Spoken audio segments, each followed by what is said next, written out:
Chapter 210 Honored Guests, we shall now auction away the first item.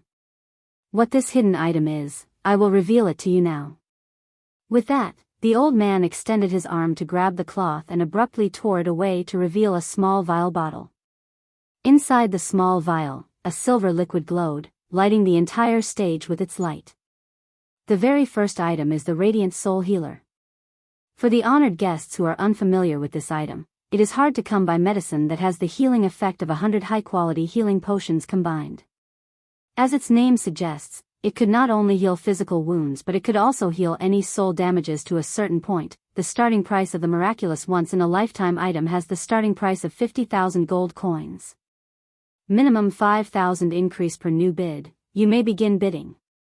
55,000 gold coins, 60,000 gold coins. 70,000, 75,000 coins. Just as the host finished speaking, the people in the audience immediately started to fight over the Radiant Soul Healer.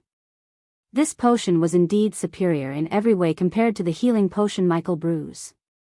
This potion required extremely rare herbs to brew.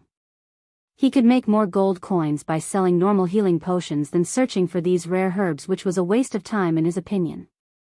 Of course, he could always buy the herbs from the system's store, except the system's price for each herb was ridiculously high. As Michael sat and watched the people around him fight for the medicine, there was a faint smile on his face. He realized this auction is going to make him richer than he was initially expecting. After a fierce battle, the bottle of Radiant Healing Potion was sold to the highest bidder for a price of 95,000 gold coins. The whole audience became silent for a few moments after the first item. Everyone stared at the auction stage, waiting for Goran to bring out the next auction item. Surprisingly, the old man didn't give another long-winded speech or any description about the item. Instead, he just pulled away the cloth, revealing a glowing longsword. The longsword was constantly producing a buzzing sound, and it was trembling from within to escape the glass box. Many people could identify that it was a rare weapon with a single glance.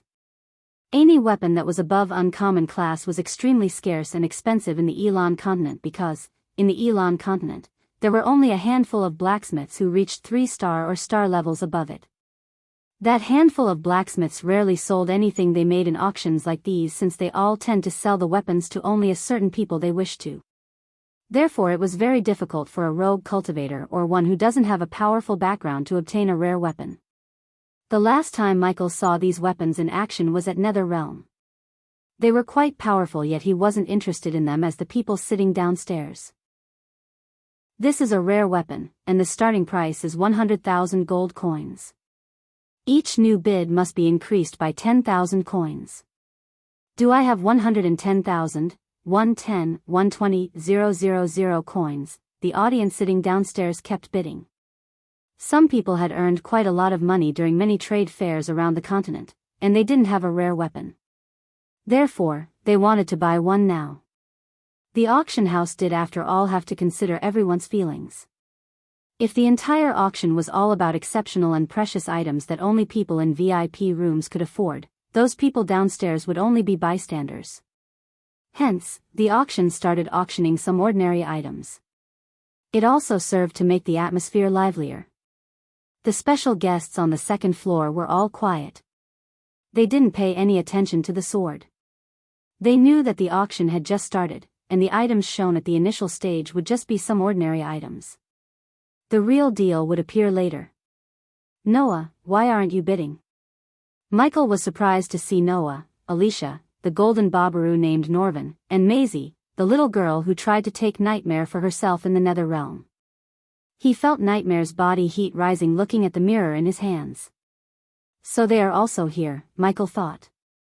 He kinda expected to see familiar faces like them. After all, this was a major event in the Elon continent.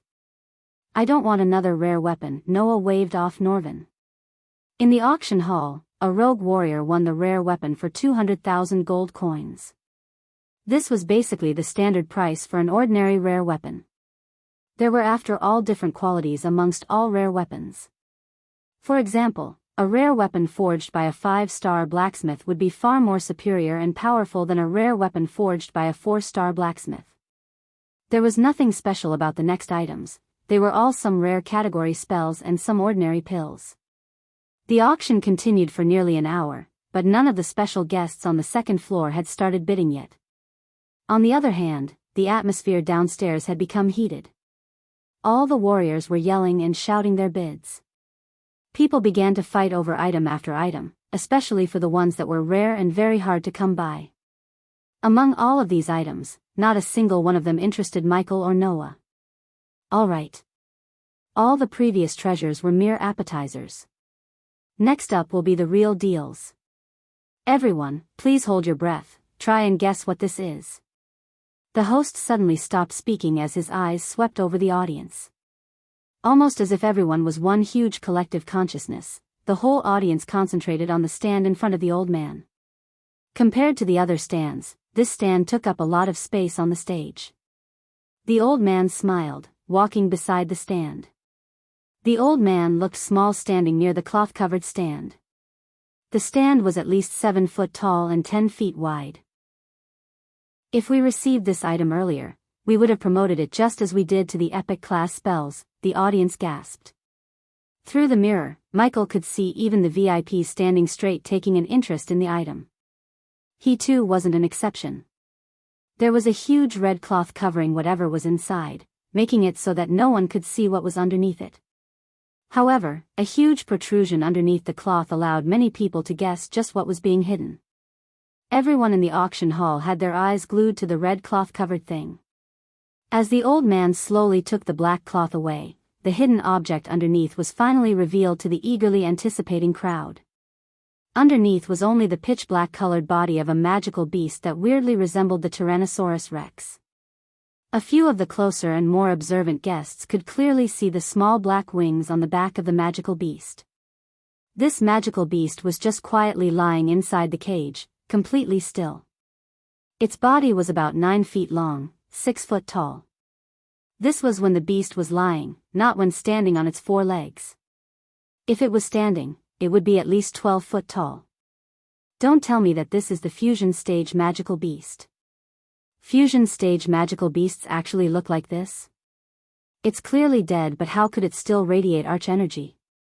Today is the day that I finally got to see a fusion stage magical beast. It really is a fusion stage magical beast's carcass.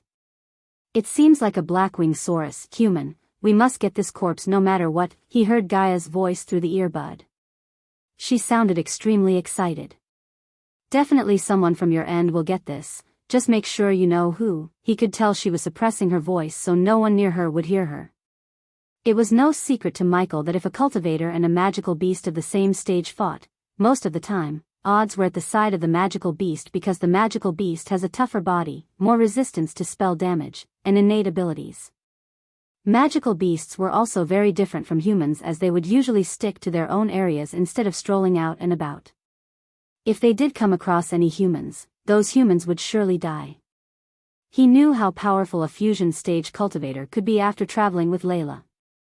If it wasn't for the system leaving a mark in her soul that prevented her from hurting him, he would have shred to pieces in a blink of an eye when she attacked him. She was the most powerful cultivator he had ever met since he came to this world. A few Venan notes from her could kill 100 core formation warriors in a few mere moments. So he was able to imagine what damage a fusion stage beast could do. After the fusion stage magical beast was revealed, the originally quiet auction house instantly buzzed to life.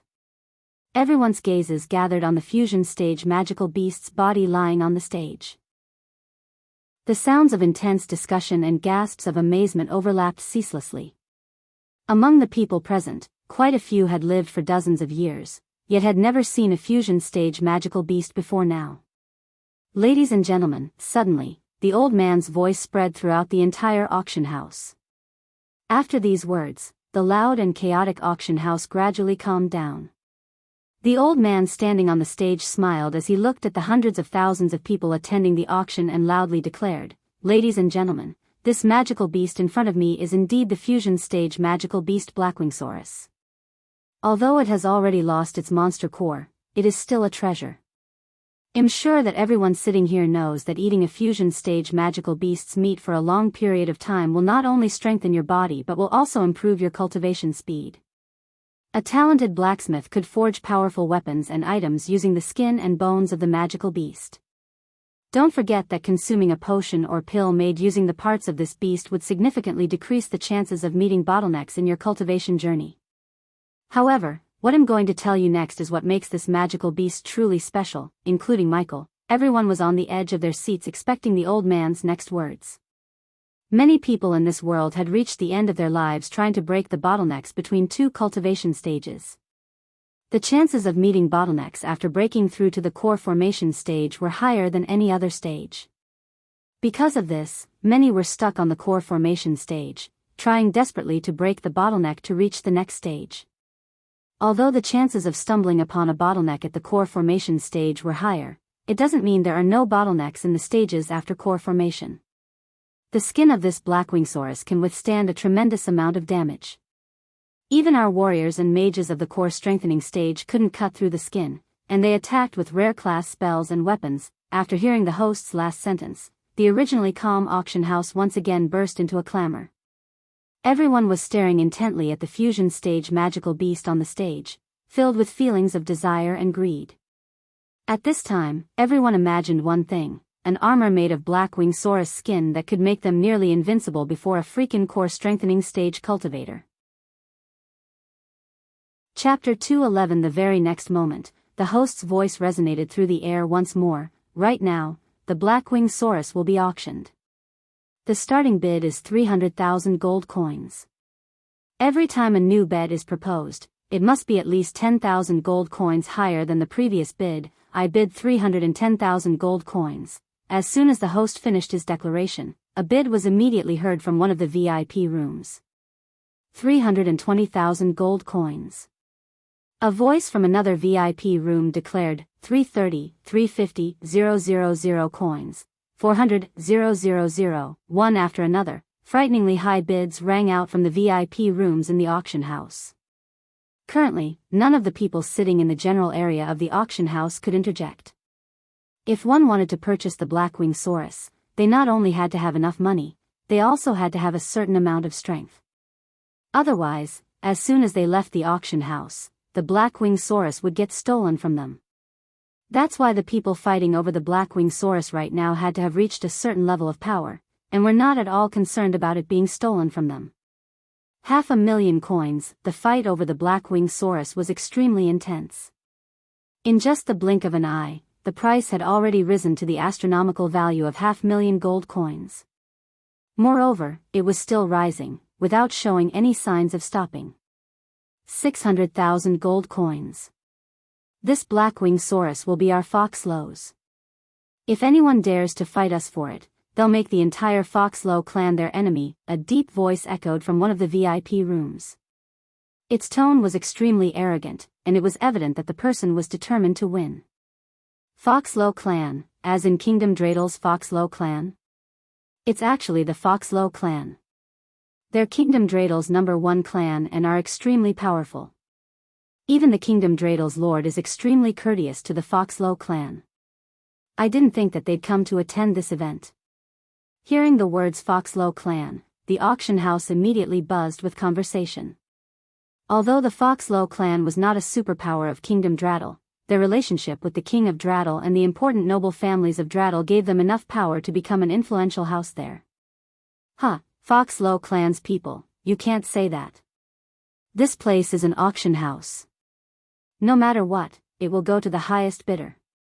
Our House Fisher will bid 1,000,000 gold coins.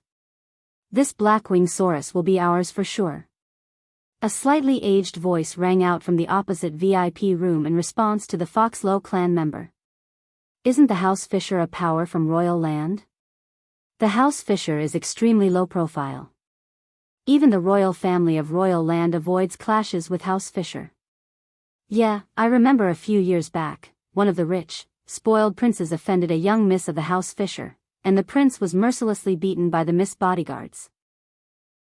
Everyone thought the royal family would be outraged at House Fisher, but instead, the royal family issued an apology notice to House Fisher. No shit, it said that the House Fisher is actually the strongest family in royal land. However, because they're extremely low-key, they normally don't show themselves. to the point where some people have never even heard of them. You're absolutely correct. I wasn't aware of them until I went to Morningstar and met Alex Fisher. House Fisher, isn't Selena's boyfriend's name Alex Fisher? Michael thought after the little quarrel among the VIPs. After the House Fisher had spoken, the only sounds heard were of a few people discussing among themselves. For a while, nobody else bid. Even the previously determined Foxlow clan had suddenly fallen mute in a period of hesitation. Royal Land, House Fisher. Michael took a mental note of this family. Based on the scene unfolding in front of him, he could already see that the House Fisher was quite powerful. After a moment of silence, an extremely energetic, middle-aged man finally said from within another box, I didn't think that the House Fisher would be so interested in this black-winged saurus. In that case, our House Oswin won't enter this fight over this magical beast. I hope that the House Fisher will return the favor by not bidding for the next item. Of course. We won't participate in the battle over the next one. The slightly aged voice from the House Fisher could be heard once more, this time with a hint of a smile in his tone. In that case, our House Oswin won't bid for this black-winged saurus. Our Morningstar sect will also give up on it. After House Fisher's declaration, powers that weren't at all weak began to give up on the fight over the black-winged saurus one after another, giving the House Fisher some face. I thank everyone for House Fisher. An elder from the House Fisher laughed gently. Human, don't bid. Well, take the beast in some other ways. Michael heard Gaia's voice. He wanted to screw them by bidding for the beast, but he chose not to because this was not the time nor the place to make a powerful enemy for the sake of petty grudge against Alex and Selena.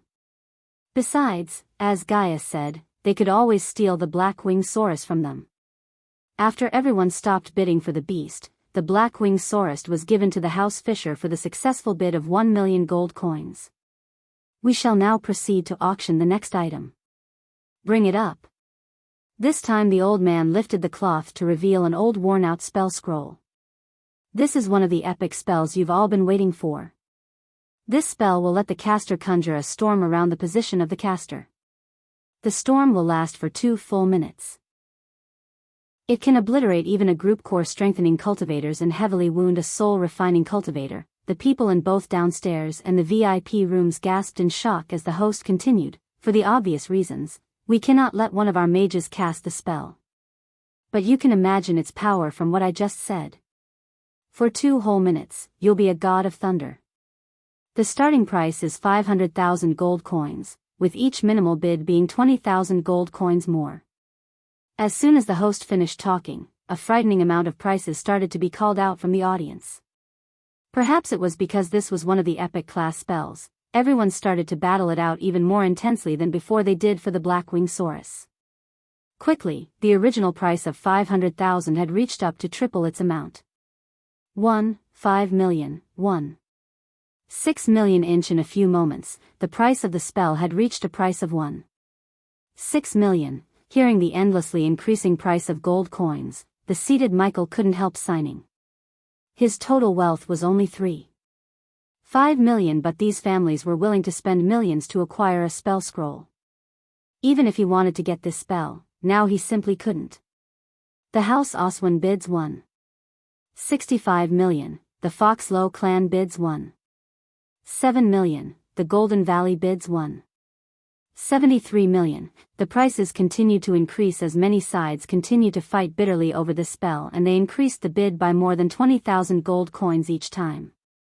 Quickly, the black-winged saurus had surpassed the 8 million coins mark.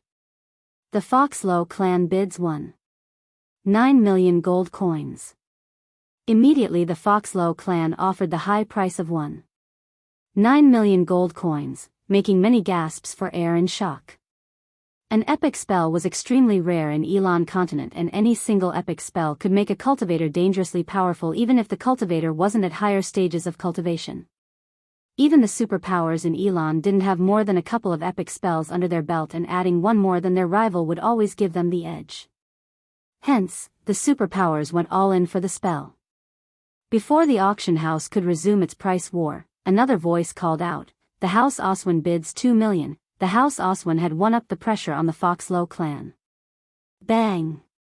Then suddenly, another sound came out from the Foxlow clan box.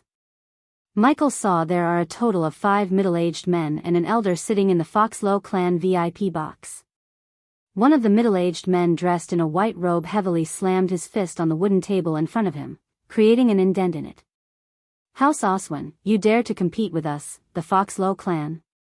Fine, well make you regret it," the white-robed middle-aged man said through clenched teeth, a dark expression on his face. The other people had unsightly expressions on their faces. "If we continue fighting like this, I'm afraid that the epic spell price will clamber up to a point that even we cannot reach," the elder said with a downcast expression. "What other choice do we have? This fucking spell has attracted quite a few people. Now, all the powers still fighting over it aren't any weaker than our clan," the white-robed middle-aged man said in exasperation. 1 million at this moment," another voice declared a price. Seeing the price climb higher and higher, the expressions of the few people from the Foxlow clan became more and more unsightly. The middle-aged man's eyes flashed fiercely, and he shouted, "Foxlow clan bids 2 million inch, Jesus Christ. I should start planning to rob these people," Michael thought, raising his brows. "Only if the host has adventured out more, you could have found a subordinate with a forger trait. Then, you would have been able to forge a spell to make a shitload of gold coins," the system scolded Michael. Its voice was not at all friendly, in fact, it sounded extremely annoyed. The VIPs continued to fight for the epic spell until House Oswin won the spell for a whopping 2.5 million gold coins. Although Michael was jealous of their wealth, he was also happy thinking that his herbs had the chance to sell for more than he had been expecting. After the Blackwing Saurus and the epic spell, everyone was at the edge of their seats waiting for the next item. Many couldn't sit still without craning their heads to scan the stage. "Something's wrong," Michael could see the genuine smile on the old man's face disappear as it was being replaced by a fake one. Almost as if he was trying to smile and look calm. The old man walked to the stand, which was not as big as the Blackwing Saurus. "Oh, come on, show us the item." "Yeah, show us." The people downstairs began to shout at the old man's sloth-like movements. Finally, with a small sigh, the old man removed the cloth to reveal nothing but a round pebble. "What the fuck? I've been thinking about releasing 2 chapters a day and creating a 10-chapter privilege for 470 coins. If you show me your support by leaving chapter comments saying go for it, author, I'll get straight to work."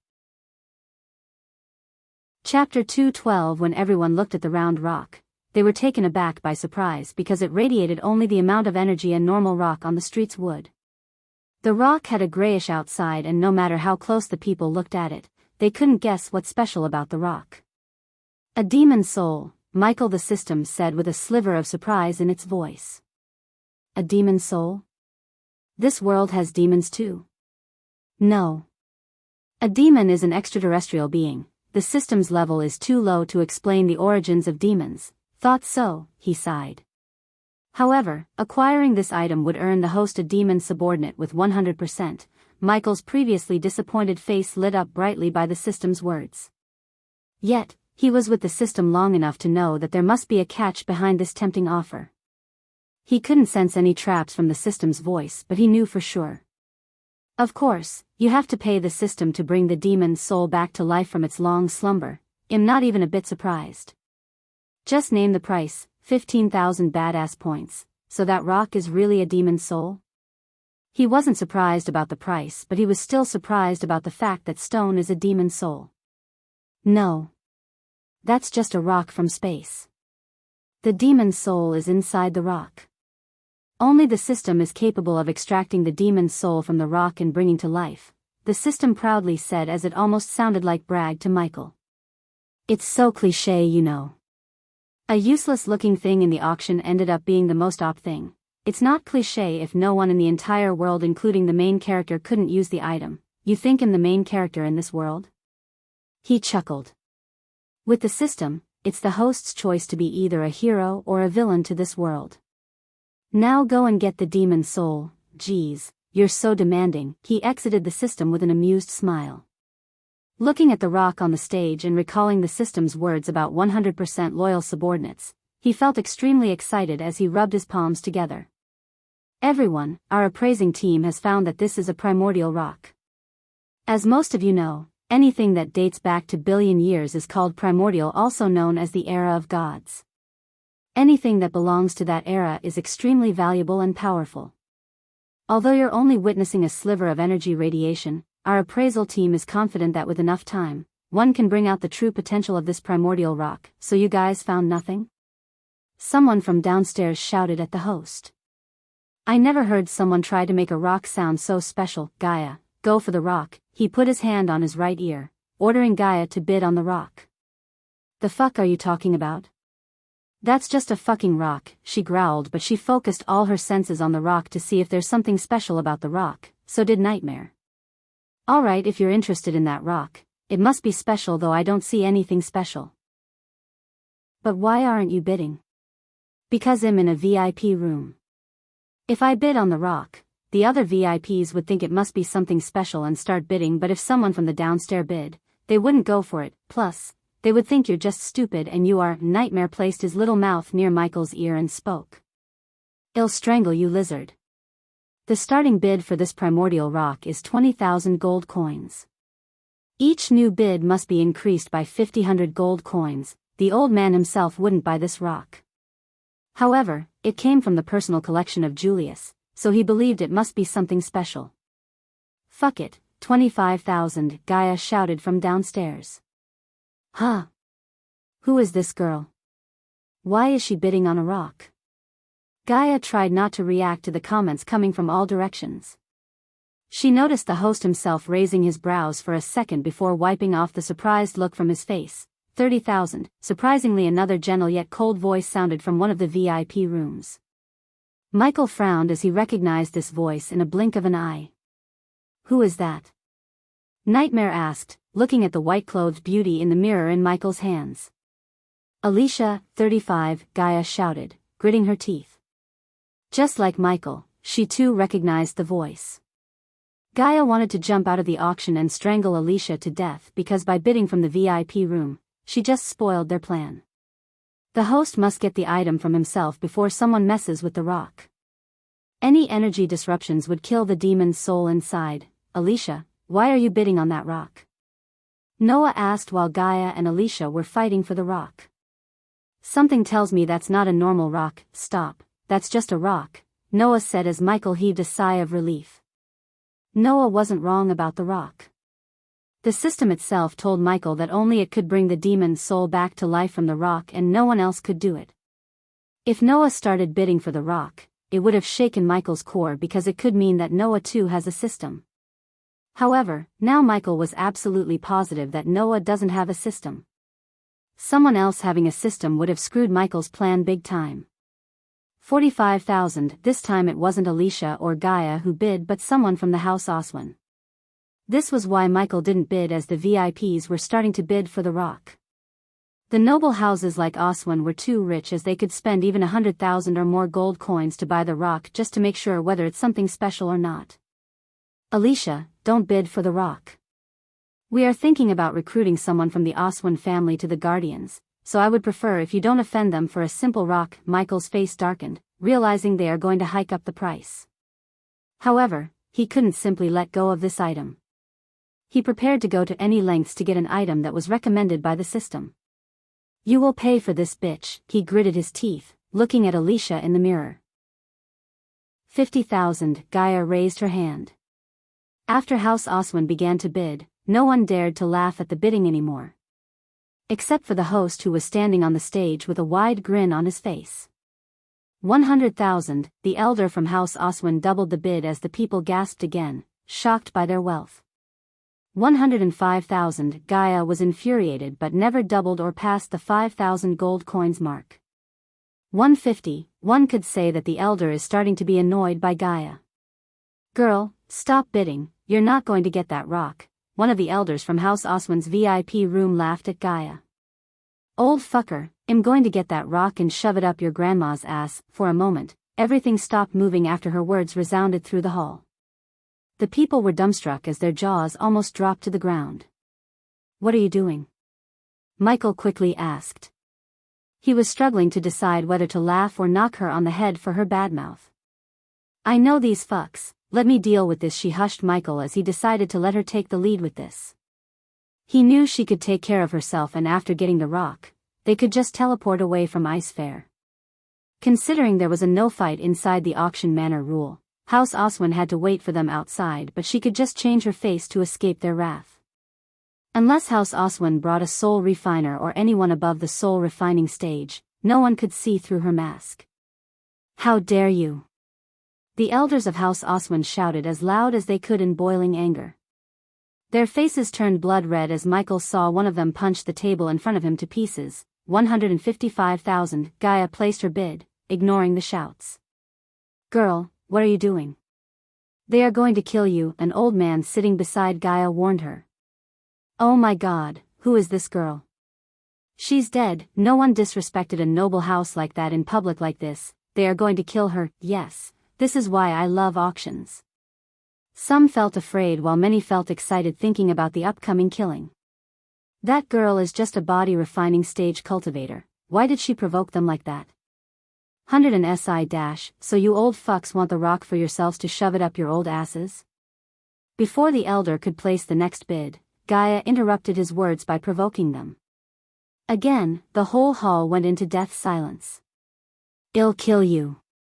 Gentlemen, the host felt pity for Gaia as he knew they were going to kill her, but when he saw the House Oswin was trying to start a fight, he interjected to enforce the law. Remember the rules, you can settle your scores outside the Phoenix Manor premise. And young miss, please be respectful towards your elders, unless there's a rule saying be respectful towards the elders inside Phoenix Manor auction house. Shut the fuck up and do your job. The old man quickly shut his mouth. He had no replies as there was really no rule mentioning that participants must be respectful towards anyone.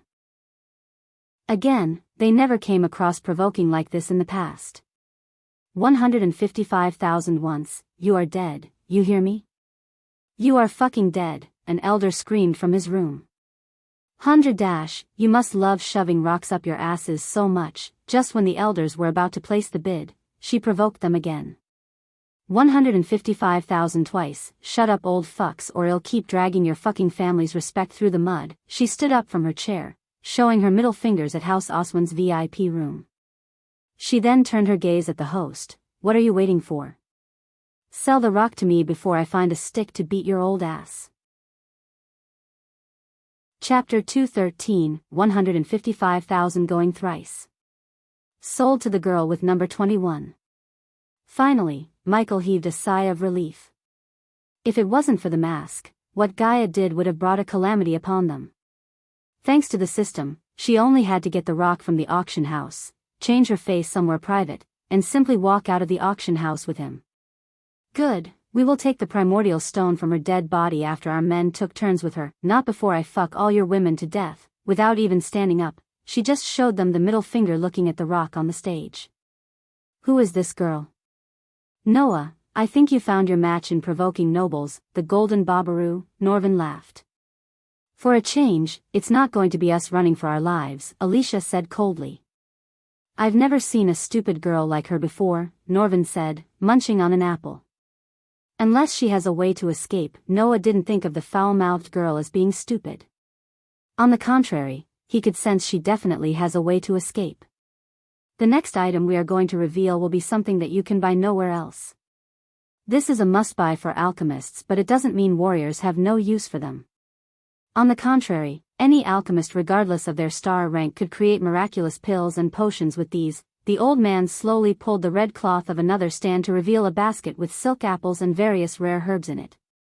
This basket contains 5 4,000 years old silk apples, 2,000 years old lake petal, 2 3,000 years old void chervil, and 5 4,000 years old queen grass. Every single herb is extremely fresh and retains all its medicinal qualities. Numerous outcries sounded within the auction ground when they heard the names of the herbs. Even those who weren't familiar with the herb's uses knew that anything so old must be extremely rare and valuable. Those who were alchemists or familiar with alchemy felt a chill running through the spines as their bodies shivered. Every single herb the host named was a legendary herb that could be used to make powerful potions and pills. They also knew that these herbs only grew in places that many didn't dare to go. Are you interested? Alicia saw Noah suddenly sit up straight. She guessed that since Noah himself is a 3-star alchemist, he must be thinking to get the herbs for himself. Juicy Norvin drooled, staring at the silk apples. His eyes sparkled as he involuntarily reached his hands out at the apples. Noah's eyes stared intently at the basket. A wide grin appeared on his face. Finally, something interesting, Host Goran. You must tell us where these herbs came from. Considering each herb's medicinal quality is influenced by the place they grew, an alchemist has to know about the birthplace of the herb. Michael saw a youngster in forest green winter robes. Behind the youngster was a group of youngsters of his same age wearing the same forest green robes. The old man knew the question came from one of the disciples of alchemy, King Gabriel himself. The appraisers had already given him a couple of places these might have come from, but before he could give the names, another calm voice appeared from another VIP room. They are from the treacherous ocean. The mere mention of the name treacherous ocean made everyone gasp in shock. Many turned their heads in the direction of the voice. They couldn't see through the glass to identify the person who just answered. How do you know? The disciples asked from his VIP room. Because I picked them from there, as he said. He retrieved the laser he used in the process of making spiders. He then used the laser to cut a small round in the glass. Everyone was speechlessly staring at the round forming up in the mirror. Because the second floor was built in an open square shape, except for a few VIPs, the rest of them could see the hole along with everyone downstairs.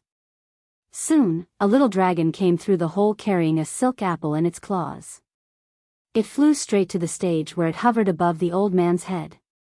A dragon. Oh my God. Look at its claws, it's carrying a silk apple. Who is this person? Many mumbled among themselves. The entire auction was paused by the sudden change of events. At the moment, every pair of eyes gawking between the dragon and the VIP room it came from. Ghost, ding. Congratulations to the host for successfully being a badass. The reward is 3,000 badass points, ding. Congratulations to the host for successfully being a badass. The reward is 2,600 badass points, ding. Congratulations to the host for successfully being a badass. The reward is 4,500 badass points. He certainly knows how to make an entrance without showing himself, Norvin said as Maisie, the little girl, stared at the dragon without batting an eye. Her eyes slightly welled up. Alicia gently patted the little girl on the head. Human, what are you doing? Gaia asked, promoting ourselves, and if we are lucky, we might end up making friends with some of the noble houses here, or enemies, she replied. They are the same, Nightmare said and dropped the apple as the old man quickly caught the apple. They saw the little dragon flying back to the VIP room with opened mouths. Our appraisers did find out that these herbs could have come from the treacherous ocean, and now we have confirmation from a 5-star alchemist, the ghost of Rivertown himself. It's an honor to have you as our guest, young Master Ghost. The old man bowed in the direction of Michael's VIP room. He was old enough to understand why he revealed himself. He said he picked it from the treacherous ocean. Did he venture into the treacherous ocean? Oh my God, he must have. Holy shit, including the elders sitting in the VIP room became restless, realizing the meaning of Michael's previous words. Totally worth it, the badass points kept increasing without slowing down. It put a wide grin on Michael's face. He was grateful for the disciples who asked a question that provided him with an opportunity to make an entrance. So he's here. Noah stared at Michael's VIP room. Ever since he was born, he never felt in debt to someone else other than his father and mother. However, for the first time, he felt indebted to Ghost after he heard how Ghost saved not only his sister but also his mother. When he heard everything that happened while he was away, he was shaken to the core. Noah couldn't even imagine what could have happened to his family if it wasn't for Ghost. Despite his slight disapproval of Ghost for being selfish and using his talents to make money instead of helping others, he wanted to thank him. Noah heard from Peyton how he used the Netheril attack in Rivertown to his own advantage. If it was Noah, he would have given all the healing potion for free to those who were hurt instead of using their misery to make money. Moreover, although Noah knew he didn't steal the dragon like Maisie was complaining, his fondness for the little girl made him take a dim view of Ghost furthermore. Regardless of what he thinks of Ghost, Noah knew one thing for certain: if it wasn't for Ghost, his family would have been torn apart. For saving his family, he wanted to thank him regardless of Peyton's strong disagreement. The starting price of the treasure basket is 400,000 gold coins. Any increase in the bid must not be less than 20,000. The old man smiled and spoke. He glanced at the auction grounds where private conversations had erupted. So, everyone, please place your bid. The expression of the old man did not change when faced with this completely silent situation. A warm smile remained on his face as he knew the VIPs would throw their gold coins to acquire these precious herbs, especially the disciples of Gabriel. 450,000. The silence continued for around half a minute before it was broken by a bid that was transmitted from one of the VIP rooms. This bidding price had just sounded when it appeared to have triggered a chain reaction. Bids were cried out one after another. Within less than a couple of seconds, the price was raised to 700,000. Gaia, increase the price, are you sure? Yeah, I'll monitor the VIP rooms and let you know when to stop. 800,000. Shit, it's that girl again. Alright, I want curse, she added before some nobles might back off, afraid of her bad-mouthing their family. After all, even if they did kill her, the rival families must use this to ridicule them for years. However, after hearing that she want curse, the VIPs somewhat felt relieved while many in the downstairs felt disappointed. 850,000. Noah placed the bid. The sudden leap in price immediately caused an uproar to resound across the entire auction. Michael was happy and shocked at the same time. He knew Noah's family was not a superpower, but still, Noah seemed loaded. Compared to Michael, Noah did have way too many enemies, but he also killed many and their pay cubes ended up inside Noah's space ring. Plus, he had the financial backing of the Guardian Guild, Zanali, and Alicia. I need those herbs no matter the price. Noah's words put a smile on Michael's face as he gave the signal to Gaia to increase the bid. 880,000, 900,000 gold coins. House Fisher, 950,000 gold coins. The noble houses began to start using the house names to intimidate, but Michael knew Noah would back off and it worked in his favor. Chapter 214. House Kane bids 1 million gold coins. For the first time since the auction started, House Kane entered the bidding war for the herbs. House Kane, huh? Michael recalled meeting Adam Kane, a prodigy of Golden Valley during Heaven's Gate competition. He was one of the 4 celebrity disciples who came to judge the competition along with Alex Fisher, Selena, and Sadie. 1 million gold coins. Noah placed the bid. Humph. 2 million. An elder from House Fisher harumphed before placing a bid of 2 million gold coins. 4 million. Gaia raised the bid by 200,000 after getting the signal from Michael. Sitting in his VIP room, he had no time to be happy about the ongoing bidding war as he kept monitoring each and every VIP room, trying to learn their highest bidding point. 6 million. An elder from the House Kane room bid once again, and he increased the bid with another 200,000, causing the auction site to become intense. 6 million. Those noble houses are filthy rich. House Kane and House Fisher are always at their throats in royal land. Although their rivalry runs deep, they never entered into an all-out war. An auction place is one of the few places they could fight head-to-head without risking a war. We're gonna be so rich, Nightmare laughed happily looking at the bidding war. So House Kane finally decided to join He. An elder from House Fisher teased the elders in House Kane's room. Michael stopped jumping between the VIP rooms and focused on the quarrel between House Kane and House Fisher. Because of Selena, it was inevitable that he would fight Alex Fisher. At that time, House Fisher may have become his enemy, but if there was an enmity between House Kane and House Fisher, he could exploit it to become House Kane's ally. We rather don't join than begging other houses to back down, humph. 2 million. The elder of House Fisher's voice became angrier after House Kane ridiculed them about the earlier event where House Fisher asked House Oswin to back down from bidding for Blackwing Saurus. After calling out his bid, House Fisher elder continued, let's see who has the balls to bid against us, too. 5 million. Even before the elder could close his mouth, Gaia raised the bid by another 500,000 gold coins. Many people watching this scene turned their gazes at Gaia, who shouted at the host, what the fuck are you waiting for? Is this the way the Great Phoenix Auction Manor does things? How could you let these old fucks bully people not to bid? Shouldn't this be a fair auction? How can we, normal people, bid if those old fucks threatened to kill us if we did? Yeah. How could you? The girl's right.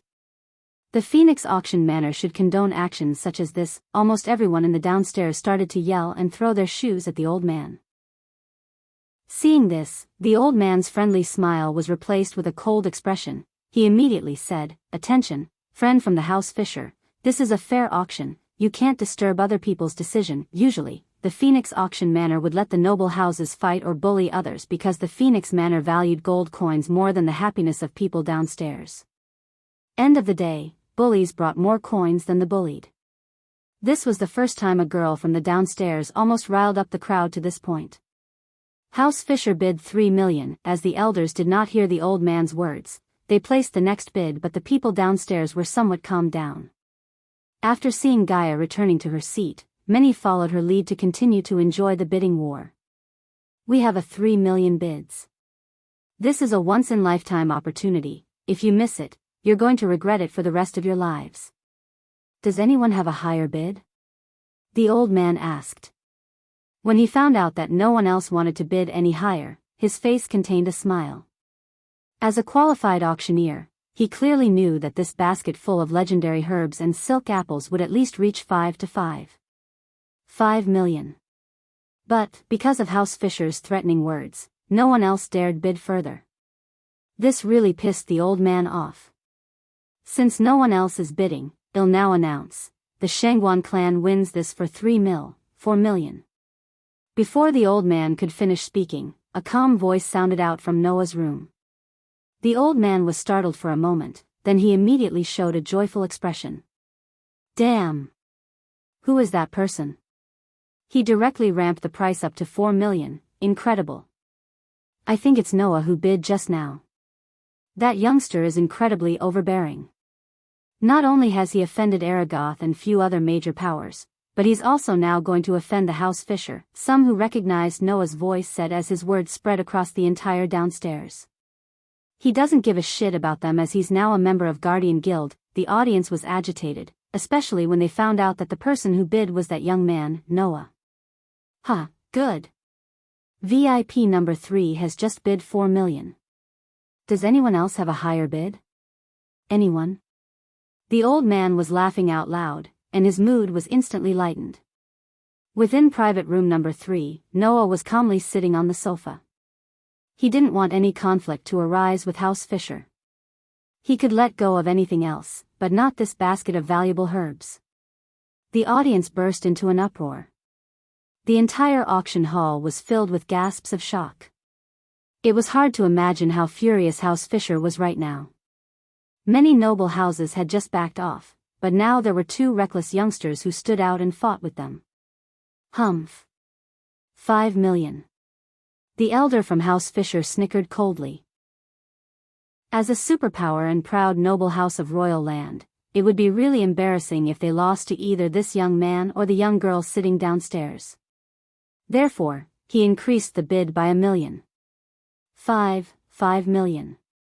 But, just after House Fisher bid, Noah's voice sounded out from private room 3 once again. These kids are really taking House Fisher on a ride. Michael saw the elders from House Kane laughing at House Fisher. They didn't seem like they really wanted the herbs but rather seemed like they wanted to mess with House Fisher. Let's just join the party. 5 million. One of the elders placed the bid knowing that House Fisher would rather pay the price than losing to House Kane. The 5 million bid once again sent a storm through the audience. An even greater uproar arose in the audience. No one could remain calm any longer. Even the host who stood on the auction stage was so shocked that his mouth was wide open. 5 million gold coins had far exceeded the actual value of the herb basket. He didn't expect the price to reach such heights.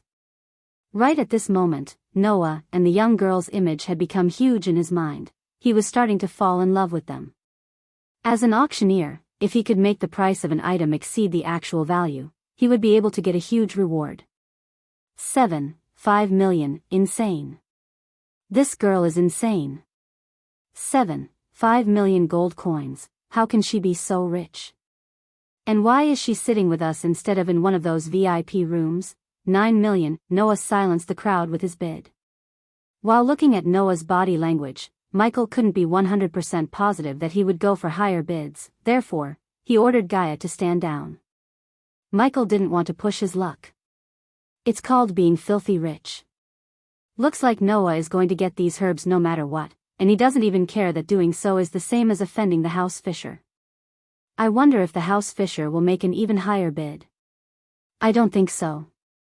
They aren't stupid, 9 million has exceeded the herb basket's actual value. Furthermore, they also don't know if Noah will make another bid. I don't think that foul-mouthed girl gonna go for the herbs anymore. Yeah, look at her. Two reckless youngsters stood. She's not raising her hands. The audience was heated. Everyone was discussing amongst themselves. The name Noah had once again become a hot topic. Good, very good. One of the elders of House Fisher said the word good twice, and his voice was filled with rage. Anyone could tell how angry he was, and how much he hated the young man. Noah, I guess you've managed to piss off a superpower once again after all. Norvin, the golden Babaru, laughed. The monkey couldn't take his eyes from the silk apples. On the other hand, Noah wasn't stupid, as he knew the herb basket wasn't worth the price he paid, but what the others don't know is that he has an ancient potion recipe that requires these herbs to make. Once he consumes the potion, he would certainly increase his star level in alchemy. In other words, he paid 9 million to become a 4-star alchemist. A few moments after the basket disappeared from the stage, the door to the third private room was opened. The auction house branch manager Vargas carried a silver plate in her hand as she walked into the room. On top of the plate was a golden card. What an astonishing deal, young Master Noah, she said with a beautiful smile on her face. Keep this and bring it to my room on the down floors to pay and get your item. Will do, Miss Vargas. Chapter 2:15. After Michael's herbs were sold to Noah, many items such as weapons, spell scrolls including an epic scroll, and artifacts were auctioned to the highest bidders. Most of the items ended up in the hands of noble houses as expected. I picked up a tail. Exiting the downstairs, Gaia saw a couple of bodyguards of House Oswin following her behind. I put the gold into your space ring. Just get the rock and find a place to change your face, young Master Ghost. Someone is waiting to meet you, Michael said, opening the door to see the servant boy he saw when he entered the auction house. Who? He wasn't surprised, and in fact, he was expecting someone to meet him. After all, he just showed everyone that he still has one silk apple remaining.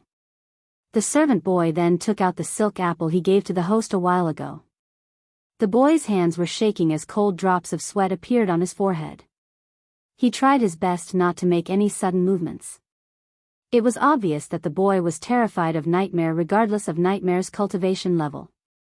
Nightmare, on the other hand, just avoided making direct eye contact with the boy. The little dragon hated when people were terrified of him for no reason. On the contrary to Gaia's advice to make people fear you, Nightmare didn't enjoy making people terrified of him. The elders of House Kane and House Fisher, young master. House Kane is waiting for you in VIP room 1 and House Fisher is in VIP room 2. If you say the word, it'll lead you to them. For a few seconds, Michael just stood there calculating the pros and cons about meeting either of them for the third time in his mind. Taking a deep breath, he decided to go with what he always planned. Let's go meet House Kane first. That being said, the servant boy began to walk towards the rooms at the far end of the second floor. While he was following the boy, one of the oak doors slammed open as a group of middle-aged as well as old men stormed out of the room. Their black hair with strands of gray hair was neatly combed to the back, while some of them sported a ponytail. Michael could smell a faint fragrance of lavender and, weirdly, the smell of hair gel. All of them wore a brown long coat with a silver embodiment of a panther on their chest. On their backs hung long golden spears that kept radiating an extremely low-frequency whistling sound. I want that bitch alive. We have to make an example out of her. I've already sent the men tailing her. The moment she steps out of the auction manor premise, well, get her. In their anger, they failed to notice Michael walking past them. House Oswin, Michael thought. he noticed that all of these men were at the core strengthening stage. If Gaia was to get into trouble with them, unless she could perform a miracle, she would be captured and probably tortured to death.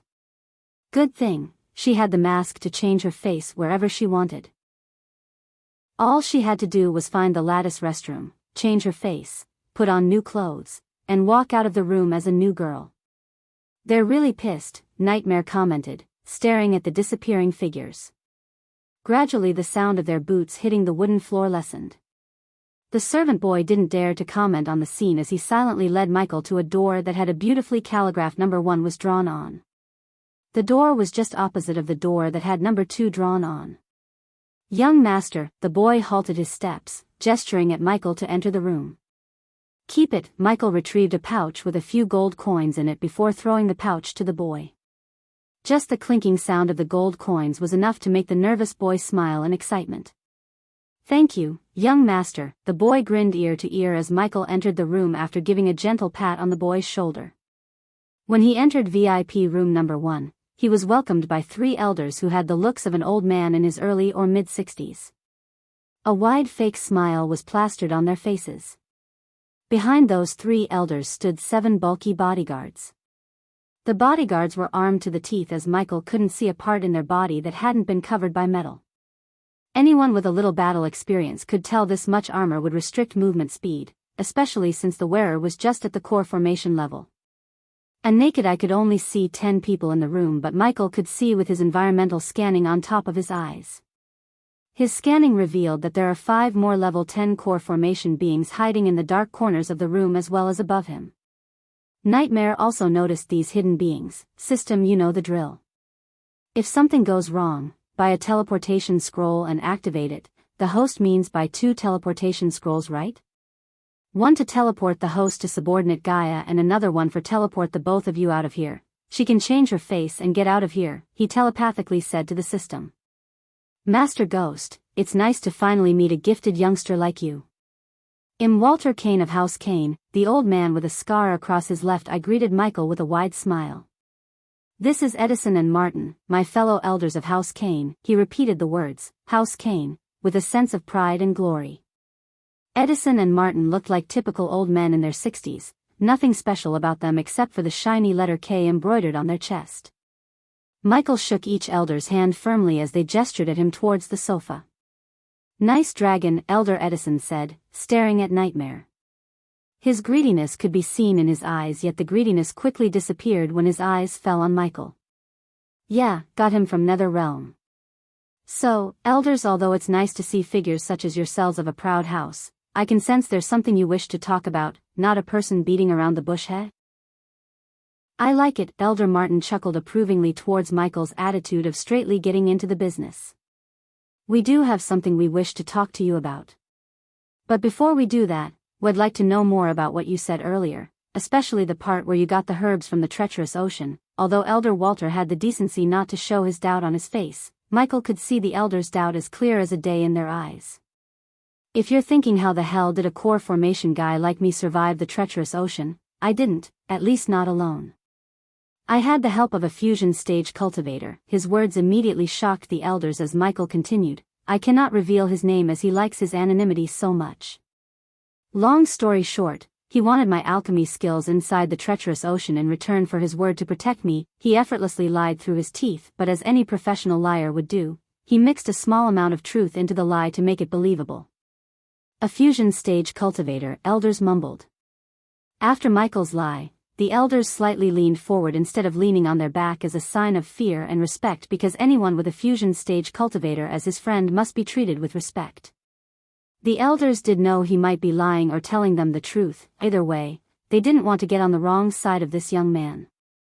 If they did, the majority of House Kane would sacrifice them to avoid a conflict with a fusion stage cultivator. After all, these elders were not part of the main Kane family. However, it didn't mean these elders were expendable and powerless. On the contrary, these elders held quite a lot of power through connections and favors inside the family. It's just that this power wouldn't save them if they were to become a reason for a conflict with a fusion stage cultivator. "How else could I get out of the treacherous ocean alive?" Michael chuckled to lighten up the mood.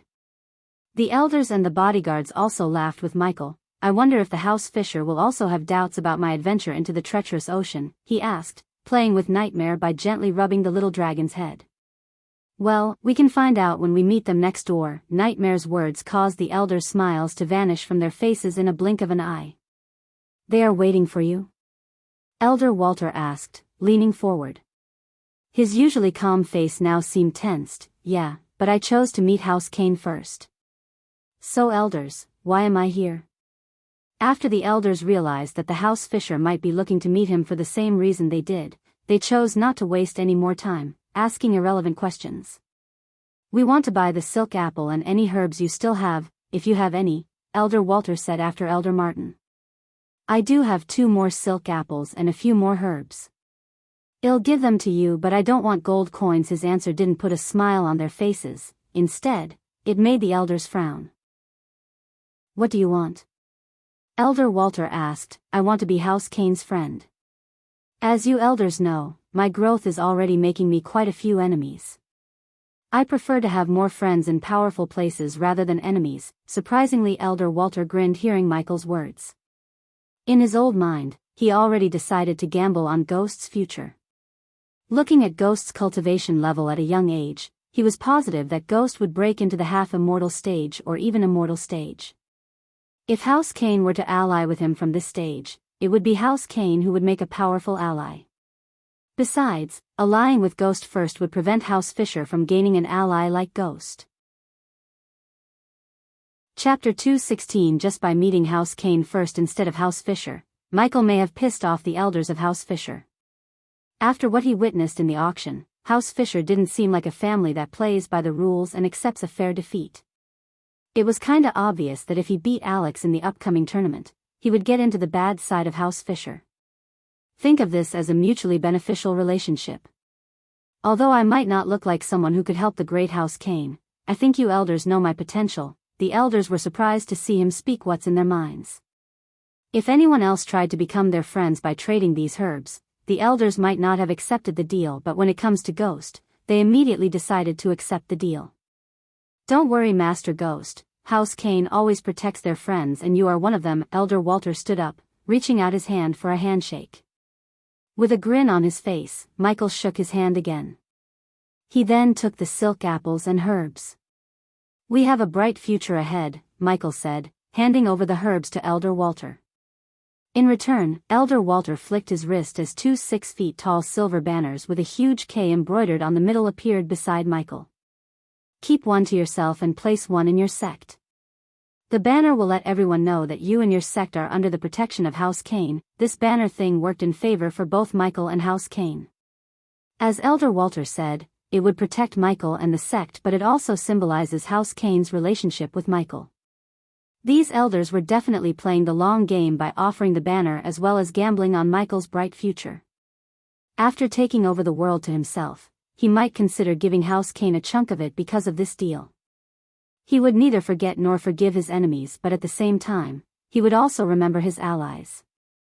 Alright elders, I'll see myself out. There's no fun in letting you out of this room alone. Come on, I want to see their faces when they realize you chose House Kane over House Fisher. Ha ha ha. Elder Martin laughed out loud.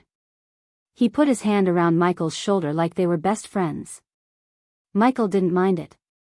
If he were to be seen with the elders of House Kane in a place like this, people would spread the word that he's a friend of House Kane faster.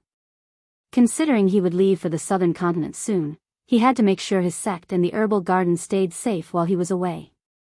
Coupled with the existence of Soul Refiner at Sunrise Sect and House Kane banner, no one would dare to attack them. However, contrary to their expectation, when they opened the door, they saw the door to the VIP room 2 is wide open. There was no one inside the room. Shit, bastards ran away to save themselves the shame. Leaving the elders of House Kane, Michael followed the nobles to Varrig's room. What took you so long? Gaia was waiting for him outside, which seemed to be Vargas' room. She was wearing new clothes and her Elia face. So everything's okay? Yeah, those old fucks are still waiting outside the ladies' restroom. Hee hee. She then tossed a space ring to Michael. Noah was here before someone from the guild came to take him away. I took the token from the ring and got our coins, thank God. Scene with him is like asking for trouble considering the number of enemies he has, he sighed in relief. The auction blessed him with millions of gold coins and a powerful ally, but if he was to be seen with Noah, it might attract the eyes of Noah's enemies towards him. Let's get out of here. They rushed out of the auction manor before House Fisher could see Michael. Plus, he was too excited to examine the primordial rock they bought. A suitable place for a runic teleportation nearby. When he stepped out of the auction house, it was already dark. The howling sound of the wind indicated to them there's a blizzard coming. Lines of carriages were waiting outside the street blanketed in snow for the nobles. Are we teleporting? Nightmare asked, looking at the weather. Oh, shit, Gaia sighed, following Michael behind. When they reached a dark alley near the auction house, she saw a golden light appear from Michael's hand before disappearing into the wall. Before she could say anything, she felt the familiar vibration as she closed her eyes. When she opened her eyes, she was welcomed by Michael's darkroom and abyssal. I need to lie down, Nightmare stuttered as he flew towards the bed to lie down while Gaia took some deep breath controlling the urge to throw up. As the two were fighting with the urge to throw up, Michael took out the primordial rock from his space ring. It looked no different than a normal rock on a street. You cost me 155,000 gold coins, it better be worth it, Gaia said. System, do your thing, he willed the system as the rock began to tremble. Gaia walked closer to the rock to see it's radiating a faint whistling sound as well as a dim light. Extracting demon soul. 10% completed. 11% completed. Estimated time for completion is 2 days. You never told me what's so special about this rock. There's a soul of a demon inside, yeah, what? It took a second before she realized what he just said. A demon? What the fuck are you doing? Stop it. She tried to take the stone away from Michael's hands but he just stopped her from doing so by wrapping his one arm over her waist. Don't worry, he whispered into her ear sending a chill running through her spine. Getting tightly held like this froze her body and mind. They had been kissing, cuddling, and hugging for quite a long time yet every time felt like a first time to her. Do you know anything about demons? He pulled her perfectly structured body even closer to him. Although she wasn't the type of girl to blush every single time a man touches her pinky, a red shade did appear on her cheeks. Not much. I only read about them, they are bad, her words stuttered. For the commoners, a demon was nothing but a myth. However, the great clans and kingdoms like Nagaland had records about demons that weren't just stories. Aren't we? He put the rock on the table, turning his full focus on the beautiful woman before him. We are the good kind of bad. You really know what you're doing. He could still see some concerns in her eyes but they also contained the unwavering trust. Are you gonna tell me that you learned how to bring a demon back to life from the memories of Abras? No. I'm sorry that I'm not telling you everything. I trust you with my life, Gaia, but I can't tell you. Before he could continue, she put her finger on his lips, interrupting his words. We are going to be together forever so I'm sure that you'll find the right time to share things with me. She then took the initiative to close his lips with hers regardless of Nightmare's existence. Mama, Brother Ghost, and Sister Elia are here. Cindy screamed as loud as she could. Raylene rushed out of the kitchen to see Ghost carrying Cindy who is carrying Nightmare in her hands. Master Ghost, Raylene shoved all of Cindy's toys trying to make the place presentable. This house was recently built and gifted to her by the sect. Regardless of the fact this is a new home, it was filled with furniture and ornaments, courtesy of Gaia. Gaia personally decorated the house herself. The interior of the house resembled a high-end apartment. A few glass walls accompanied by white marble walls gave a majestic charm to the house. Still, it was hard for Raylene to keep the house clean due to her busy schedule. She had to go to the restaurant in Rivertown every morning to help the dwarf in the kitchen fittings, prepare food for Cindy and the children at the sect, cultivate with sect leader Claire, learn how to write and read from Elder Mark, and in the little bit of free time she had to improve her cooking skills. Of course, Gaia would come to judge her cooking by finishing all of them. Are you busy or something? Michael plunged into the sofa with Cindy in his arms. Gaia didn't sit beside him but stormed into the kitchen following the delicious smell of food. Cindy was a year older now. The baby fat in her face was slowly disappearing, but her childish behavior wasn't going anywhere. She crawled her little body into Michael's winter coat. "I was just preparing dinner for, well, everyone," she laughed. One could see the tiredness in her voice, but it was overshadowed by her happiness. Her face was brighter than usual. "Master Ghost, when are we opening the restaurant?" "About that, I want you to hook the customers of Majestic with your cooking skills." She gawked at him cluelessly as he began to explain. "A fancy building isn't going to draw the amount of crowd I want. If we are to open the restaurant with a bang, we need to spread the word of your skills to every single noble in this kingdom." "This is so good." From the kitchen, Gaia howled. It was like a blind cat got into the kitchen. The sound of utensils clashing came from the kitchen non-stop. "We need to make Elia out of every single noble," he said, letting out a sigh. Chapter 217. What do you want me to do, Master Ghost? "I want you to make tea and appetizers. Send them to the customers of Majestic while they were waiting for their turn. Jack and his group will take care of supplying them. By doing this, we'll get them addicted to your cooking, then we'll have them flood towards our restaurant when we open." "Biscuits." Michael felt Cindy's body stiffening after Gaia screamed joyously from the kitchen. The little girl let go of Nightmare. "Sister Elia, those are my biscuits." "Not anymore, Cindy." Cindy completely ignored Raylene's cry, rushing towards the kitchen to save her biscuits from Gaia. "Don't forget to focus more on your cultivation, Raylene. We have a lot to do in this world." After giving a gentle pat on her shoulder, Michael left her house, leaving Gaia to finish her fight with Cindy. At this time, Raylene didn't know the full meaning of his words. Leaving Raylene's house, he calmly strolled around the sect, enjoying the peace and beauty of the winter. Nightmare flapped his wings, taking off to the sky from his shoulder. After Nightmare's departure, only the snowflakes and the howling sound of the wind accompanied him. There were no disciples present. He knew they were either cultivating or studying under the elders. Considering they now had a stable income as well as resources to cultivate, the disciples did not slack off but focused on cultivating. Except for the main headquarters, a huge library and a dome around the herbal garden Gaia was planning to build, the rest of the construction works had been completed. Now each elder had their own mansion and cultivation halls that would rival the big sects themselves. "She really has good taste, even with a limited budget," she turned this place around. One could not laugh at the sect for being too shabby anymore because this place looked anything but. Eventually, Michael came to his herbal garden to see Olivia dusting off snow from the leaves of the herbs. The green-haired beauty was too focused on her job as she completely failed to notice Michael. She was gawking between the notebook on her lap and the violet flower in her hand. The notebook was written by Michael himself. It was like a beginner's guide to Michael's alchemy knowledge. "Violet sunflower, it's so beautiful," Olivia mumbled before gently plucking the flower. "And poisonous, ah." She fell face first into the pile of snow in shock when she suddenly heard Michael's words from behind. Not a single soul was here to see Olivia's downfall. That made Michael chuckle. She quickly wiped off the snow from her face to see Michael laughing at her. Her face turned red in embarrassment. "Holy gods, teacher.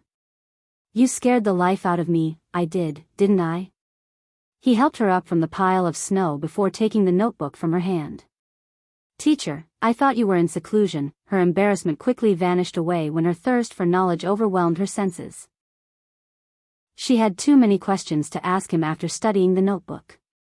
Initially, when he was ordering her to work the herbal garden with Elder Reiner, she had her doubts about his teaching methods, but when she began to read the notebook, she realized how important it was to work in the herbal garden. "I assume you have questions for me." Just by looking at her eyes, he could tell she has so many questions for him. Her curiosity and the thirst for knowledge were so obvious on her face.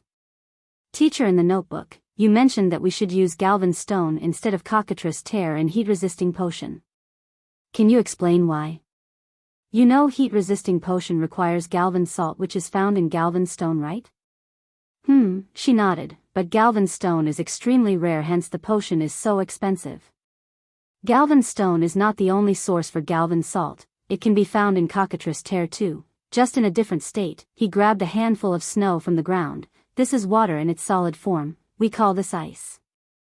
Heat it up, it will become water. The green alchemy flames emerged from his palm, turning the ice into water. Heat it more, the water will lose its liquid state and take the state of vapor.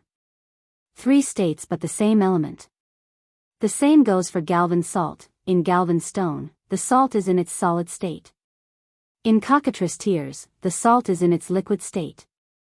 It's indeed a bad practice to taste the ingredients, but sometimes, it'll help you identify the items or herbs with the same qualities, so lick the ingredients. Noted. She quickly took a mental note before getting her a gentle knock on her head. Just get someone who could speak and has a high tolerance for toxicity. A goblin would do the trick. Considering goblins could eat almost anything, they had a high tolerance for toxicity. Plus, they could be taught to speak the common tongue instead of a goblin. I hate slavery, so just pay the goblin a monthly salary or something he or she desires. He basically worked as a slave for drug dealers for a part of his childhood. They would always say they own him and the rest of the orphans. This made him hate the idea of owning another human being. Back on Earth, slavery was almost abolished except for a few dark shitty parts of the Earth, but in this world, although slavery was a crime punishable by harsh sentences, one could not say it's completely abolished.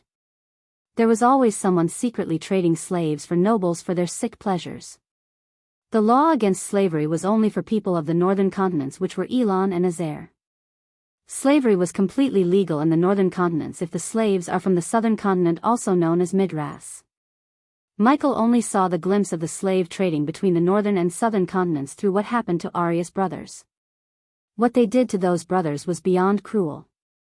It gave Michael the idea of what they would do to the southern girls. Sooner or later Michael knew he would need an army to face the great clans, and a promise to abolish slavery would get him the support of thousands of slaves across this world. If they could help him take over this world, he would end slavery once and for all. He was not naive to think that he could end slavery single-handedly without having real control over this world.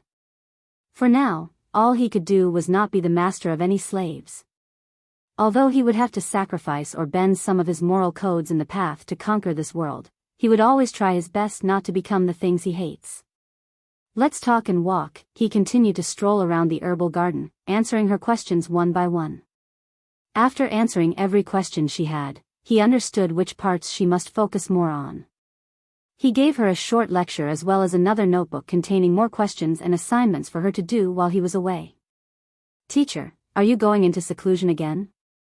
With this speed of cultivation, you're going to become the youngest core strengthening stage cultivator in Elon, she said, grinning ear to ear. Even with the little time she spent with him, she got years' worth of knowledge from him. Oh, teacher forgot to ask, are you competing in the alchemy tournament? How many fucking tournaments are there? He thought. When is that? A few months after the championship tournament. It will be like the championship tournament for alchemists. Unlike the championship tournament, there are no age or cultivation restrictions. Who is going to judge the tournament? Michael wasn't planning to be one of the competitors but to be one of the judges. It would be more badass to judge the alchemists all over the world rather than competing in the tournament. What's the use of being a 5-star alchemist if he has to compete with low-star alchemists? Her face brightened seeing that her teacher is considering joining the tournament. She wants to see him compete and win the trophy, with her being his helper of course. Will Gabriel be there to judge? Michael asked. Yes, of course, teacher. It will be a great honor for you to show your skills in front of him and other legends in alchemy. Show my skills? Michael chuckled as Olivia gawked at him, having zero clues about why he was laughing.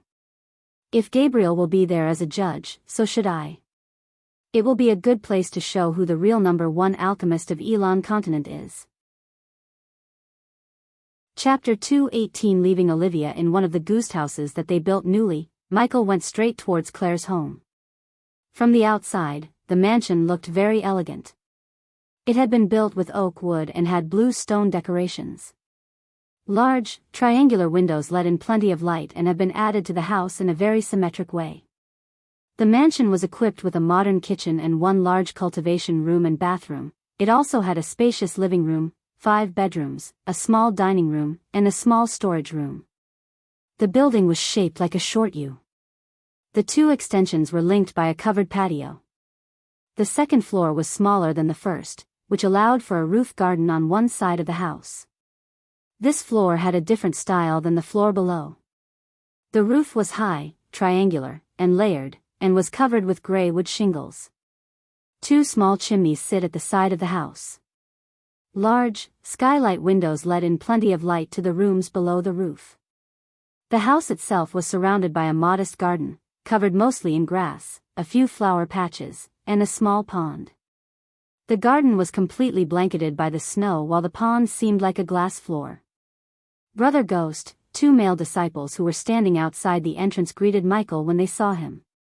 I had no time for hiring professional bodyguards. Michael turned back to see Gaia gracefully walking towards him. There were still some biscuit crumbs around her cherry red lips and her gray winter fur coat. Let Daniel and Ricky pick suitable candidates. I'll send them the message. Ricky and Daniel were guarding the restaurant as well as helping the dwarf with some finishing touches to the restaurant. They were now like Michael's representatives in Rivertown. Stepping into the house, the howling sound of the wind finally came to a stop. The interior of the house was elegant with fancy sofas from this world, chandeliers, flower vases, and bookshelves. Sect leader Claire, Michael called out, standing in the hall. He could sense two life signs in the house. One was at the roof while the other was at the cultivation room. Ghost? Coming, Claire's gentle voice sounded from the second floor. A few minutes after, the beautiful blonde walked down the stairs with a smile. This was the first time Michael had seen her truly smile with joy.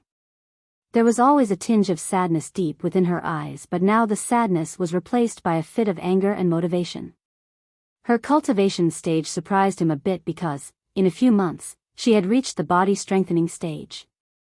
Of course, the elders and Claire must thank Michael because he was constantly supplying them with potions and pills so they could cultivate faster than usual. Sit down, make yourselves at home, she gestured at them towards the sofa as Michael and Gaia plunged into the sofa. Wow, you're really giving your sect leader a hard time by cultivating this, she laughed. He expected her to sit on the opposite sofa, but she seated herself right next to Michael. The very next moment, she grabbed his hands. I never thanked you for saving my grandpa. The ability of Claire to create tears really surprised Michael. In a blink of an eye, tears began to roll out of her eyes. I'm not like before, yet I can hold back the tears. If it wasn't for you. Her voice trailed off. I did what I had to do as the guardian of the sect. No need to thank me, sect leader Claire, just thank us by leading the sect to the golden days, Gaia said. A burst of a chuckle came out of her, defeating the tears of sorrow. With you guys by my side, I think I can do that. He then willed the system to take 500,000 gold coins from his storage. The moment the gold coins appeared in the hall, the golden light reflected by the gold coins lightened up their faces. This will be enough for you to buy everything I need to brew the potion to cure Elder Sandra. Settling everything with Claire, they went to their house to make final preparations before leaving for the southern continent. The only thing they had left to do was visit House Bradley. Michael informed Claire that he would enter into seclusion, but in reality, he would meet with Malin before leaving to the southern continent. He already bought a mask similar to Gaia's to change his face. When they opened the door to their house, they were welcomed by the sight of a light orb on their sofa. Nightmare? They looked closer to see that it was Nightmare, who's radiating a bright light around him. What's happening? Michael frowned, looking at the violent energy fluctuations around Nightmare's body. The arch energy was flooding into his body from the atmosphere. He's going under dragon metamorphosis. Yes. We can leave him behind. She seemed weirdly excited as she almost bounced in joy looking at Nightmare like this. Although I didn't plan to bring him along with us, why are you so excited about leaving him behind? It's because. She moved closer to Michael. Their noses almost brushed each other. We can have some alone time. His heart skipped a beat thinking about the possibilities. The seductive voice she just used sent electricity through his spine. He couldn't wait to get on a ship to the southern continent. Can we put him in Abyssal? It's safer there. No, teleportation might interrupt the arch energy flow. We have to leave him here. How long will he be like this? Since this is his first metamorphosis, it'll only take 2 or 3 months. System, can you teleport him to Abyssal without interrupting his metamorphosis? Sure, just pay me 50,000 badass points. The system sounded so haughty as it already knew Michael's answer. Nope, as the system expected, he declined its offer because the safety measure around Nightmare was still active. If anything threatened Nightmare, he would be immediately teleported to Abyssal. By placing the banner of House Kane, he made sure the sect stays safe from any hostile activity, but even if someone dared to take Nightmare during his metamorphosis, Michael didn't need to worry about Nightmare's safety. Sitting beside Nightmare, he took a note out from the system's storage. Gaia saw him scribbling something on the note before placing it near Nightmare. Take care, buddy. Suddenly in a dark alley near the Phoenix Auction Manor, two figures appeared from thin air. Michael changed his usual black armor to something from this world. A long winter gray coat with black linen breeches. He let his shoulder-length black hair dance in the wind instead of covering it inside a black hood. One could now clearly see the stubble beard he started to grow recently. The cultivators in this world had control over their beard growth. Most tended to stop the beard from growing completely, but not Michael. He liked to sport many looks instead of the same clean-shaven look. They followed the signboards in the streets to the House Bradley compound. After a while navigating through the labyrinth of snow-covered streets, he saw a huge compound not far away. As they walked closer to the house, which was filled with a majestic and imposing aura, he noticed soldiers wearing various types of armor such as light armor and heavy armor patrolling the buildings on the other side of the gigantic metal gates. Some servants were bringing what seemed to be hot beverages to the guards patrolling in the bone-chilling cold winter. Michael also noticed the lack of street urchins, commoners, or any merchant stalls on the premises. Everyone he saw was either a soldier or a servant of House Bradley. After staring at the entrance for a while, Michael and Gaia walked toward the main gate, which was tightly guarded. However, before he could talk to the soldiers outside the gate, an old man, who appeared to have the position of the housekeeper, hurriedly came through the small gate beside the giant metal gate. Welcome to House Bradley, young Master Ghost, young Miss Elia. Please follow me. The old man surprised both of them by quickly recognizing them. Clearly, the old man knew their identities, so Michael did not waste time asking questions like how he recognized them. He just nodded, gesturing to the old man to lead the way. After entering through the small gate that the old man came through, a pretty female servant hurriedly walked out from one corner. After which, she gently said a few words to them before leading the way from in front. They followed behind the female servant at neither fast nor slow pace. Gaia seemed indifferent to the luxurious mansion, but his gaze swept over everything. The towering atmosphere of the buildings caused him to secretly nod his head. Walking on a small path that was paved by rough grayish stone fragments, his eyes suddenly narrowed slightly. From his environmental scanning ability, he noticed numerous hidden beings hiding in the dark corners of the mansion as he entered deeper into the compound. Many sharp arrowheads that were painted black to cover the reflection were slowly moving within the mansion. Any little sign of trouble would instantly cause them to send out an attack. He could tell these secret archers and assassins were noticing his every single movement. Not bad. Gaia too noticed these people and gave a small nod of approval. Following the girl, they soon came to a luxurious large hall. Their gaze passed through the unlatched door and was able to faintly see a couple of people standing within it. The young servant girl left the hall without uttering a word, leaving Michael and Gaia alone. Soon, Michael began to walk forward towards the door.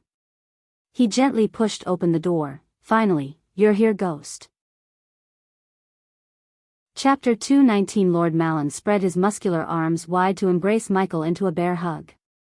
Since gestures like this would strengthen the bond between them, Michael too embraced Malin without avoiding the hug.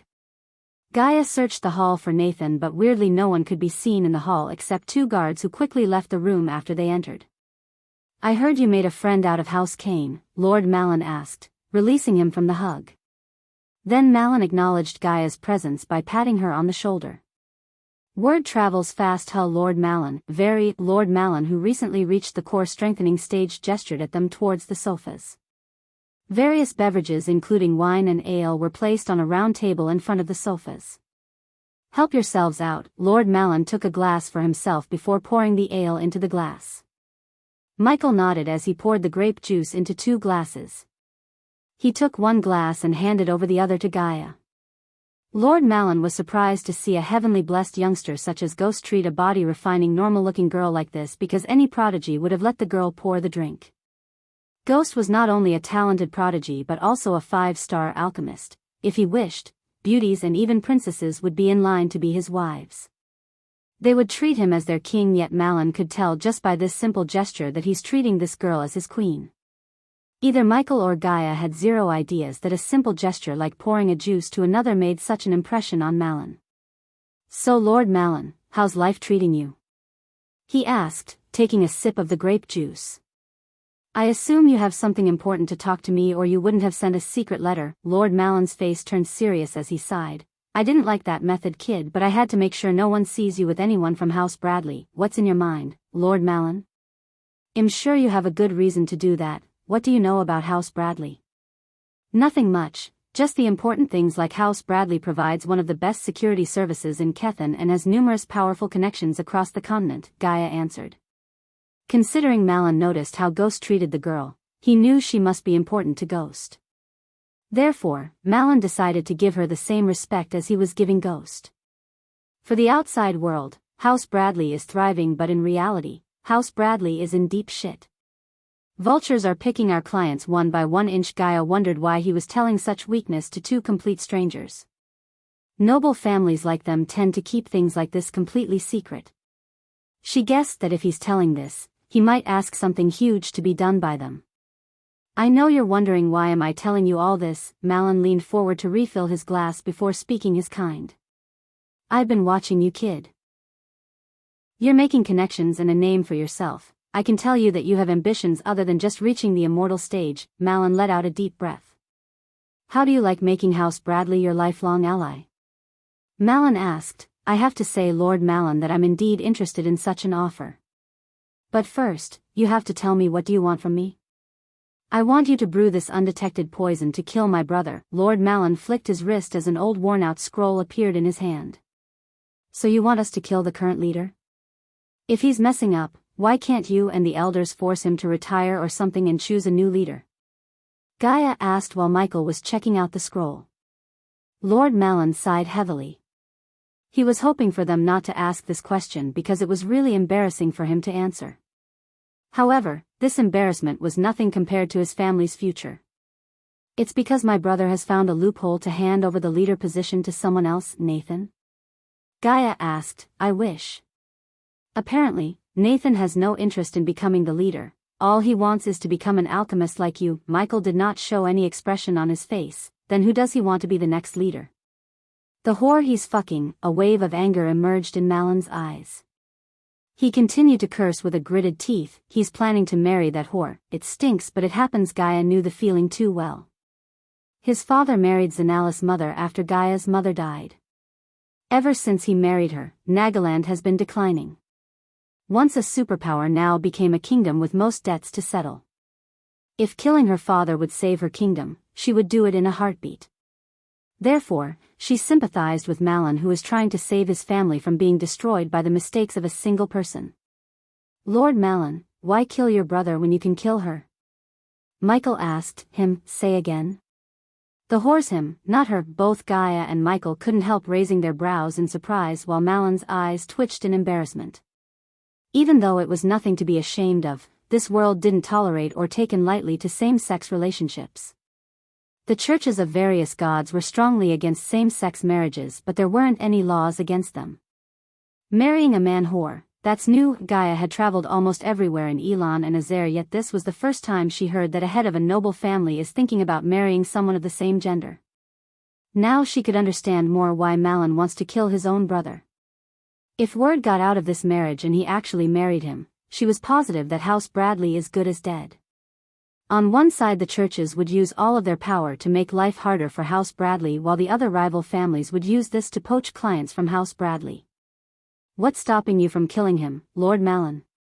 Unlike Gaia, Michael was indifferent about who's fucking whom. "We suspect that man-whore might have some connections with one of our rival families. If we killed him, they might release some scandalous documents or something that shouldn't be released. We cannot afford to take this risk." But if my brother were to die a natural death before he goes through with his marriage plan, he'll become the next family head and use all of the Bradley family resources to finally put an end to this fiasco. Natural death. That's where this potion comes, huh? This is indeed a very complex potion that can't be brewed by anyone other than a 5-star alchemist. Lord Malin seemed like he already knew this. But there's a problem with this poison, Lord Malin. Although it's colorless as water, one with an acute sense of smell could smell the poison. Are you willing to take the risk? I mean, if you get caught, you'll be ended as a traitor. Lord Malin rubbed his forehead, trying to make a decision. If you give me the ingredients, I can prove it to you. After a few minutes of pondering, Malin waved as a bunch of various ingredients appeared on the table. He wanted to check whether Ghost's statement about the poison was true or not. Seeing Ghost did not right out of the bat refuse to brew the poison, Lord Malin could heave a sigh of relief. Michael ignored the badass points notification sound in his mind and focused on brewing the poison. Malin heard about Ghost's alchemy skills, but seeing Ghost brew the poison with his own eyes still stunned him. In his eyes, Ghost looked like he's breezing through the process, showing no difficulties on his face despite the fact that this poison is one of the most complex potions to brew. Here you go, take a whiff, Michael said, pouring the colorless liquid into a glass vial. He then handed over the poison to Malin. It stinks. Gaia twitched her nose as, among the three of them, she got the most acute sense of smell. When Malin brought the vial closer to him, he began to smell the nauseating smell. It was faint, but it was there. Malin realized the meaning of Michael's words. He knew that if he used this to poison his brother, he would definitely detect the poison's presence. You know, you cannot use this, Lord Malin. Fortunately, I know something that could do the trick. Your brother won't suspect a thing. Before Malin could react to his statement, another glass vial with a colorless liquid appeared in Michael's hands. This was the same poison Michael was using in his spiders to poison his enemies if he desired to. However, Michael did not remove the arch-energy radiation from the poison in his hand because it would freak out Malin and even lead to his own downfall. It's my own recipe. This poison is 10 times more lethal than the poison in your hand. Plus, it's odorless and disappears from the body in a matter of seconds, so even if a 6-star healer came to check the body, they will find nothing. Chapter 220. Lord Malin finally saw the dark side of Ghost. The usual cool smile disappeared and was replaced with a cold, murderous look. Even he felt slightly nervous after hearing about the poison in Ghost's hands. Use this to kill your brother. Michael handed over the poison to Lord Malin. Lord Malin took a long sniff, yet he could smell nothing. It was no different than water. As you said earlier, I do have ambitions and I like House Bradley to be my ally. After killing your brother, you and I know that it'd take even more cleaning in the house before stabilizing the family. I'll help any way I can to strengthen your position as the house leader. In other words, we'll supply you with this poison to take care of the vultures and anyone who opposes you in House Bradley, Gaia said. Lord Malin knew that he had to kill more people after killing his own brother. Until now, he was trying to be ignorant of the fact, but these two youngsters reminded him. Michael now took the upper hand in the negotiation. Lord Malin was desperate enough to ask his help to kill his own brother. How could Michael not use this opportunity to establish a connection with House Bradley? If he could get his arms around the leader himself, House Bradley would be as good as his own. At this time, he would help do their dirty work. In the future, however, they would be the ones doing his dirty work. In return, I want House Bradley to provide me the security service for all my future business empires. What's your current price? 25% in profits? Well, give you 10%, Gaia finished Michael's sentence. Malin very well knew that the moment he revealed his desperation, they gained the upper hand. Yet, this deal did sound like a good one to regain House Bradley's power. He heard about the Majestic and the restaurant Ghost was building. It didn't take a genius to realize the revenue of 50 Majestic stores. If House Bradley were to protect everything Ghost builds, 10% of the profits would be in millions per month. Just imagining it tempted Malin, overcoming the reluctance of killing many people on his way to the throne. Don't you have a single problem with my plan? Lord Malin couldn't help asking. The last time he saw Ghost, he was with Nathan and they seemed like good friends. If you're asking me if I have a problem with killing Nathan's father, I don't. You approached me with a good deal and I took it, it's how this world works, Lord Malin. We have to grab the opportunities that come in our way because they don't come often. Finally, Michael left the House Bradley compound, leaving Malin with the poison to kill his brother. How he poisons his brother didn't bother Michael. So what happens to your no-killing innocent rule? While walking through the snow-covered street, Gaia asked. Do you really think Malin's brother is innocent? Besides, even if he is, we cannot conquer this world without directly or indirectly killing a few innocents. I'm not stupid or naive to think we can get everything we want without sacrificing a few innocents or bending some of our moral codes. His words made Gaia arch her brows. She gently placed her hand on his shoulder. You are playing Lucifer, human, you're not him. Don't become the evil Dark Lord that the Guardians claiming you will be. I know, but there will always be dark before dawn. The more Michael moved forward with his plans to conquer this world, the more blurry the lines between good and bad become. Soon, they found a dark alley to change their faces and clothes to become completely new persons before leaving for the southern continent. Where to? Michael asked. He now looked like an average-looking youngster with shoulder-length raven black hair. As the majority of the youngsters in this world, he sported the clean-shaven look instead of his current stubble-beard look. His gray long-sleeved, leather jacket covered him too well below his knees and was half buttoned up slightly off-center. The sleeves of his jacket were quite narrow and reached down to well below his hands. They were decorated with a decorative band almost at the edges. The jacket had a wide V-neck which revealed part of the stylish black shirt worn below it and was worn with a dark rope belt, which was held together by a big belt buckle. The rope belt was mostly decorative but did serve its purpose. His black pants were simple and quite narrow and reached down to his soft leather boots. The boots were made from pretty unusual leather but were otherwise an ordinary design.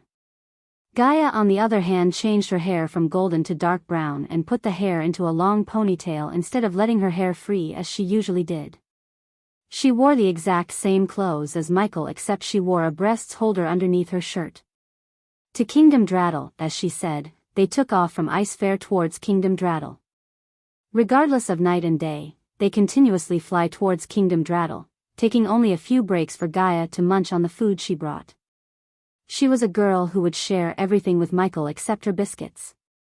However, Michael would steal some of her biscuits just to make her mad, which would eventually lead him to taste her cherry lips in the midair. It took them 2 weeks to reach the capital of Draddle. The city immediately reminded Michael of the city of Venice. Welcome to Bay City, Gaia said, looking at the city on the horizon. Michael could see depots, huge ships that he only saw in fantasy movies like Pirates of the Caribbean, and buildings built in water. Except for huge sail ships, the city completely resembled Venice to him. He couldn't see a city wall around the city nor any guards. What are looking at? Bay City has no entree fees. Fuckers milk the people by other taxes like a trading tax. They descended to the streets on the water. The people seemed like they were accustomed to seeing new faces every single day. The women carried baskets filled with freshly baked bread while most of the men near the depot worked various chores. Occasionally, Michael could see fancy carriages strolling towards the harbor area. However, his eyes were focused on the gigantic man of war at the harbor. The ship had 3 masts, each with 3 to 4 sails. The man of war was 60 meters long and almost had 130 guns, 4 at the bow, 8 at the stern, and the rest in each broadside. How much would that cost us? She was familiar with his desire to buy fancy things like this, 100 million gold coins minimum. I'll add that to the list you want to buy, she chuckled, punching him on the shoulder. Although she wouldn't be able to get him a man of warship for 100 million gold coins without him knowing, she would definitely gift him with something just as awesome as a man of warship. I want a fleet of man-o warships. After hearing his desire to buy a bunch of islands to enjoy his weekends, this didn't surprise Gaia very much. He began to walk towards the harbor, taking his gaze away from the man of war on the horizon. Upgrade your inventor trait to star level 6 and the host will be able to build ships that makes this man of war looks like a fishing boat. The system's voice made him halt his steps. Why are you smiling? Gaia noticed the sudden wide grin on his face. We should find ourselves a loyal 5-star blacksmith. Didn't you say Jack could become a blacksmith? He's loyal. Why don't we kidnap him and make him work for us? I mean the other us. She wanted to kidnap Jack to Abyssal, but Michael knew this was not the right time to make a move on Jack. First, he wanted to see what it was like to be in the southern continent. If Lady Luck was on his side, he might be able to bring an army of gladiators to Abyssal. We can talk about that after we came back from southern continent. What do you think we'll find in Kingdom Gisel? Kingdom Gisel was the place the system showed him to go to find the source of Nightcrawler's artifact. I don't know, but we'll find out soon enough, he said, walking through the crowd in the depot area. Soon after they crossed the depot area, they entered the harbor area where he saw ships of all sizes docked. For the first time, he noticed groups of soldiers in metal armors at the far side of the harbor. On their side of the harbor, all the ships docked in were military ships that had cannons, mortars, and a few weapons Michael had no idea about. Ships to Kingdom Breedia. We have ships going to the Azer continent. Come to me to buy your tickets. 3 places available on a ship to the southern continent. Michael turned his gaze away from the military harbor side to see a group of youngsters shouting at the crowd in front of them as loud as they could. What are we waiting for? Let's go. Chapter 221. Michael and Gaia approached the young boy who was shouting to get people on board a ship to the southern continent. Greeting, young sir and young lady, are you thinking about visiting the beautiful southern continent? The boy quickly asked Michael and Gaia. You could say that. The boy's face brightened up to see potential customers. Then you come to the right place. I have 3 tickets to onboard Captain Lars' majestic warship, Striker. Let me tell you this, you'll find no safer ship to travel than the Striker, the boy said, placing his hand on the chest. He sounded so truthful, but Gaia knew he would say anything to sell the tickets. How much is a ticket? Just 100 gold coins. If you buy 2, it'll be 180 gold coins. You should buy them quickly, young sir. There aren't any other ships going to southern continent in this weather. Michael looked at Gaia as she nodded. The young boy grinned ear to ear. After he handed over the pouch containing 180 gold coins, the young boy just weighed it using his bare hands before putting it into his space ring. They were surprised to see a space ring in a young boy who wore nothing but ragged tunics that had several holes in them. Again, they understood that this young boy might be working for someone influential and powerful around this part of the city. Otherwise, he couldn't have afforded to keep his space ring intact with his hand. Follow me, young sir, young lady. Instead of giving the tickets, the young boy gestured at them to follow him behind. Customers coming through, surprisingly they followed the young boy to the military side of the harbor where Michael saw armed soldiers patrolling. However, they didn't stop them but let them through, asking no questions. Soon, they came before a galleon. The ship had a broad hull and a carved keel and figurehead of a sea dragon. The ship could easily reach the length of 50 m and was armed with 30 cannons. If Michael was to compare this ship to something he had previously seen, he would say this ship looks like the Black Pearl. Here you go. The young boy took out 2 silver coins from his space ring. He tossed each of the coins to Michael and Gaia. No spell casting on the ship, the young boy warned before running to sell the remaining ticket. You sure we can use arch energy in the southern continent? Gaia asked again. This was the 3rd time she had asked the same question since they left Icefair. However, he was unable to give her anything except a simple answer of yes. The system required him to actually reach the location where the arch energy would be cut off from their bodies before offering him the solution. Since the system assured him that he could afford the solution it would tell him, he wasn't afraid of reaching the southern continent, but rather he was excited. Ask this question again and they'll kick your snake butt. Let's see who's kicking whose butt.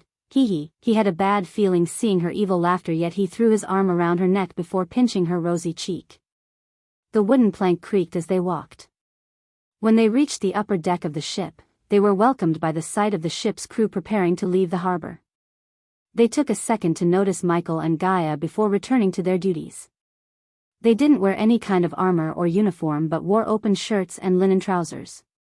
The commonality between all of them was the cutlasses hanging on their waists and the smell of the sea. Move your asses, maggots. I need Striker cleaned and prepared fair. Leaving the arbor soon as possible. Snap to it, lads. On a platform above the deck, a muscular man with a feather hat shouted at the crew standing near the rudder. In Michael's eyes, He looked like a typical pirate with a long dirty beard, a rum bottle in one hand, and an eye patch. "D'ave the tickets," a skinny crew member with greasy blonde hair approached Michael and Gaia. "Yeah, they showed the coins given to them by the young kid." Mates, we ave guests, cultivatin' guests. This one here looks like a genius o' some kind. Lass looks fine too, why don't you get the fuck out of my face and send someone else to show us where we'll be staying?" The crews were stunned to see a gentle-looking girl speak the way she did. I like that there one." The captain leaped from the rudder and landed right before them like he was trained in the circus. "Ye be welcome aboard, cultivators," the captain tried to imitate a noble bow sarcastically.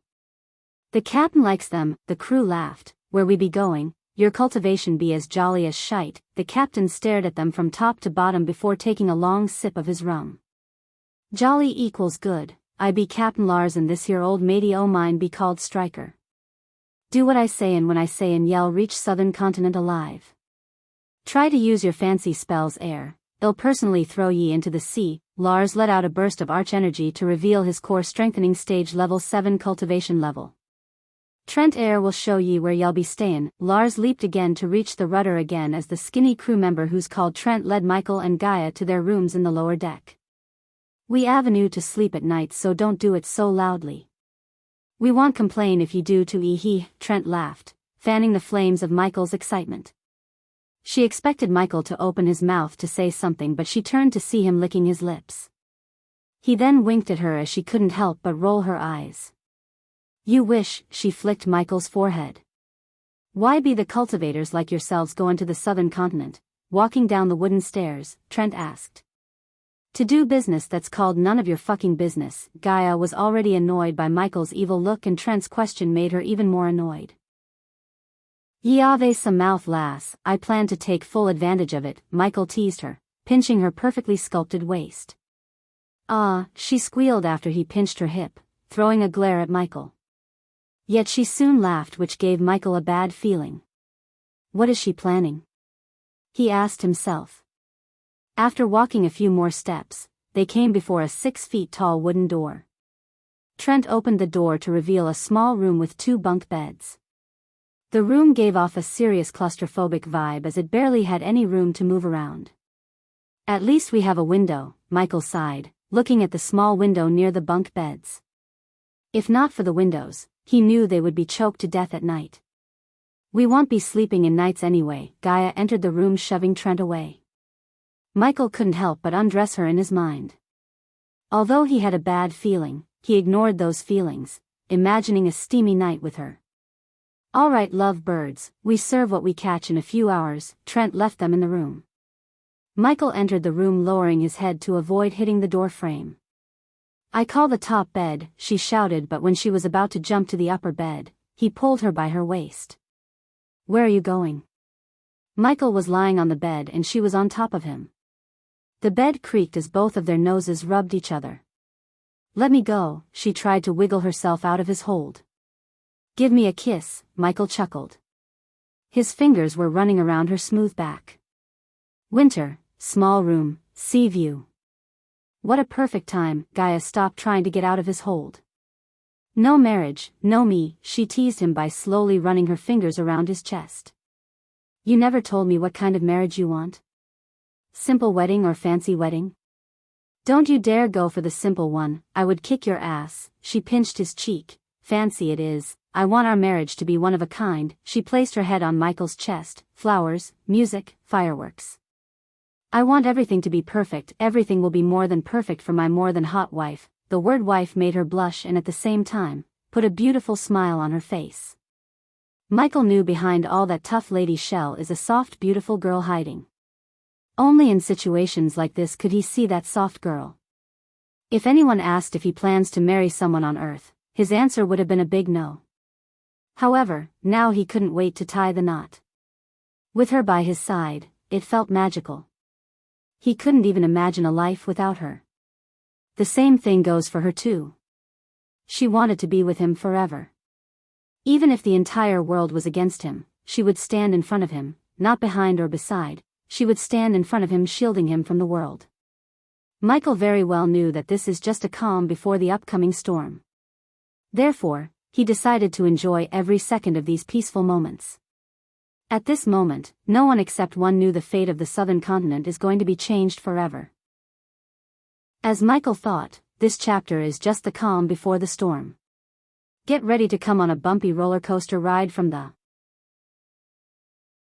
Chapter 222, What are you thinking, Lars? It's not like this is your first time. Captain Lars was sitting in his captain's room, which was located directly under the rudder platform. He was talking to a glimmering gemstone at the center of his table. The table was a mess as other than the glimmering gem, one could see various maps, papers, and metal pieces that seemed to have come from a broken cutlass.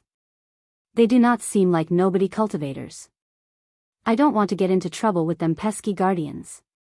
Especially when I'm thinking about retiring from everything. Lars leaned back on his chair, taking a long sip from the rum bottle in his hand. The blue gemstone glimmered brightly. Don't worry, Lars. I investigated them, they are nobodies, they have no connections with guardians.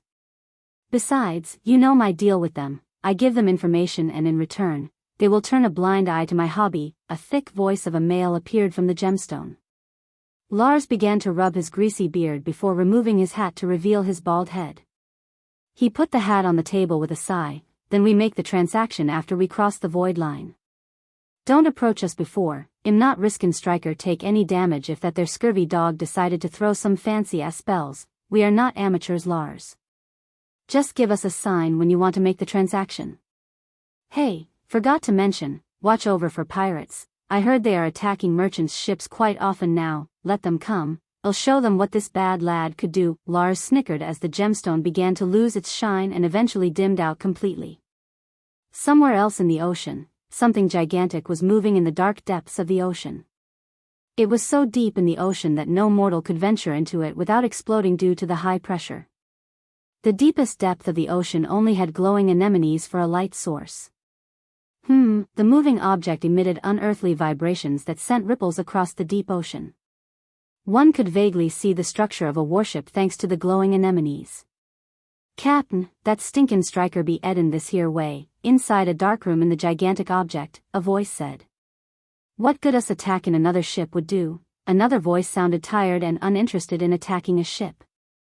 It's what we do, Captain, we be gentlemen o' fortune. Who knows how long we'll sleep this here time? So we must make the most out o' this. Gentlemen o' fortune equals pirates. I'm not the captain, Wiley. The captain be long dead, the voice said. Ye was the quartermaster when the captain died, that there makes ye the captain now. So do your captainly duty, Captain. All right, send the word fare the men to prepare. Well, attack the Striker when I give the order.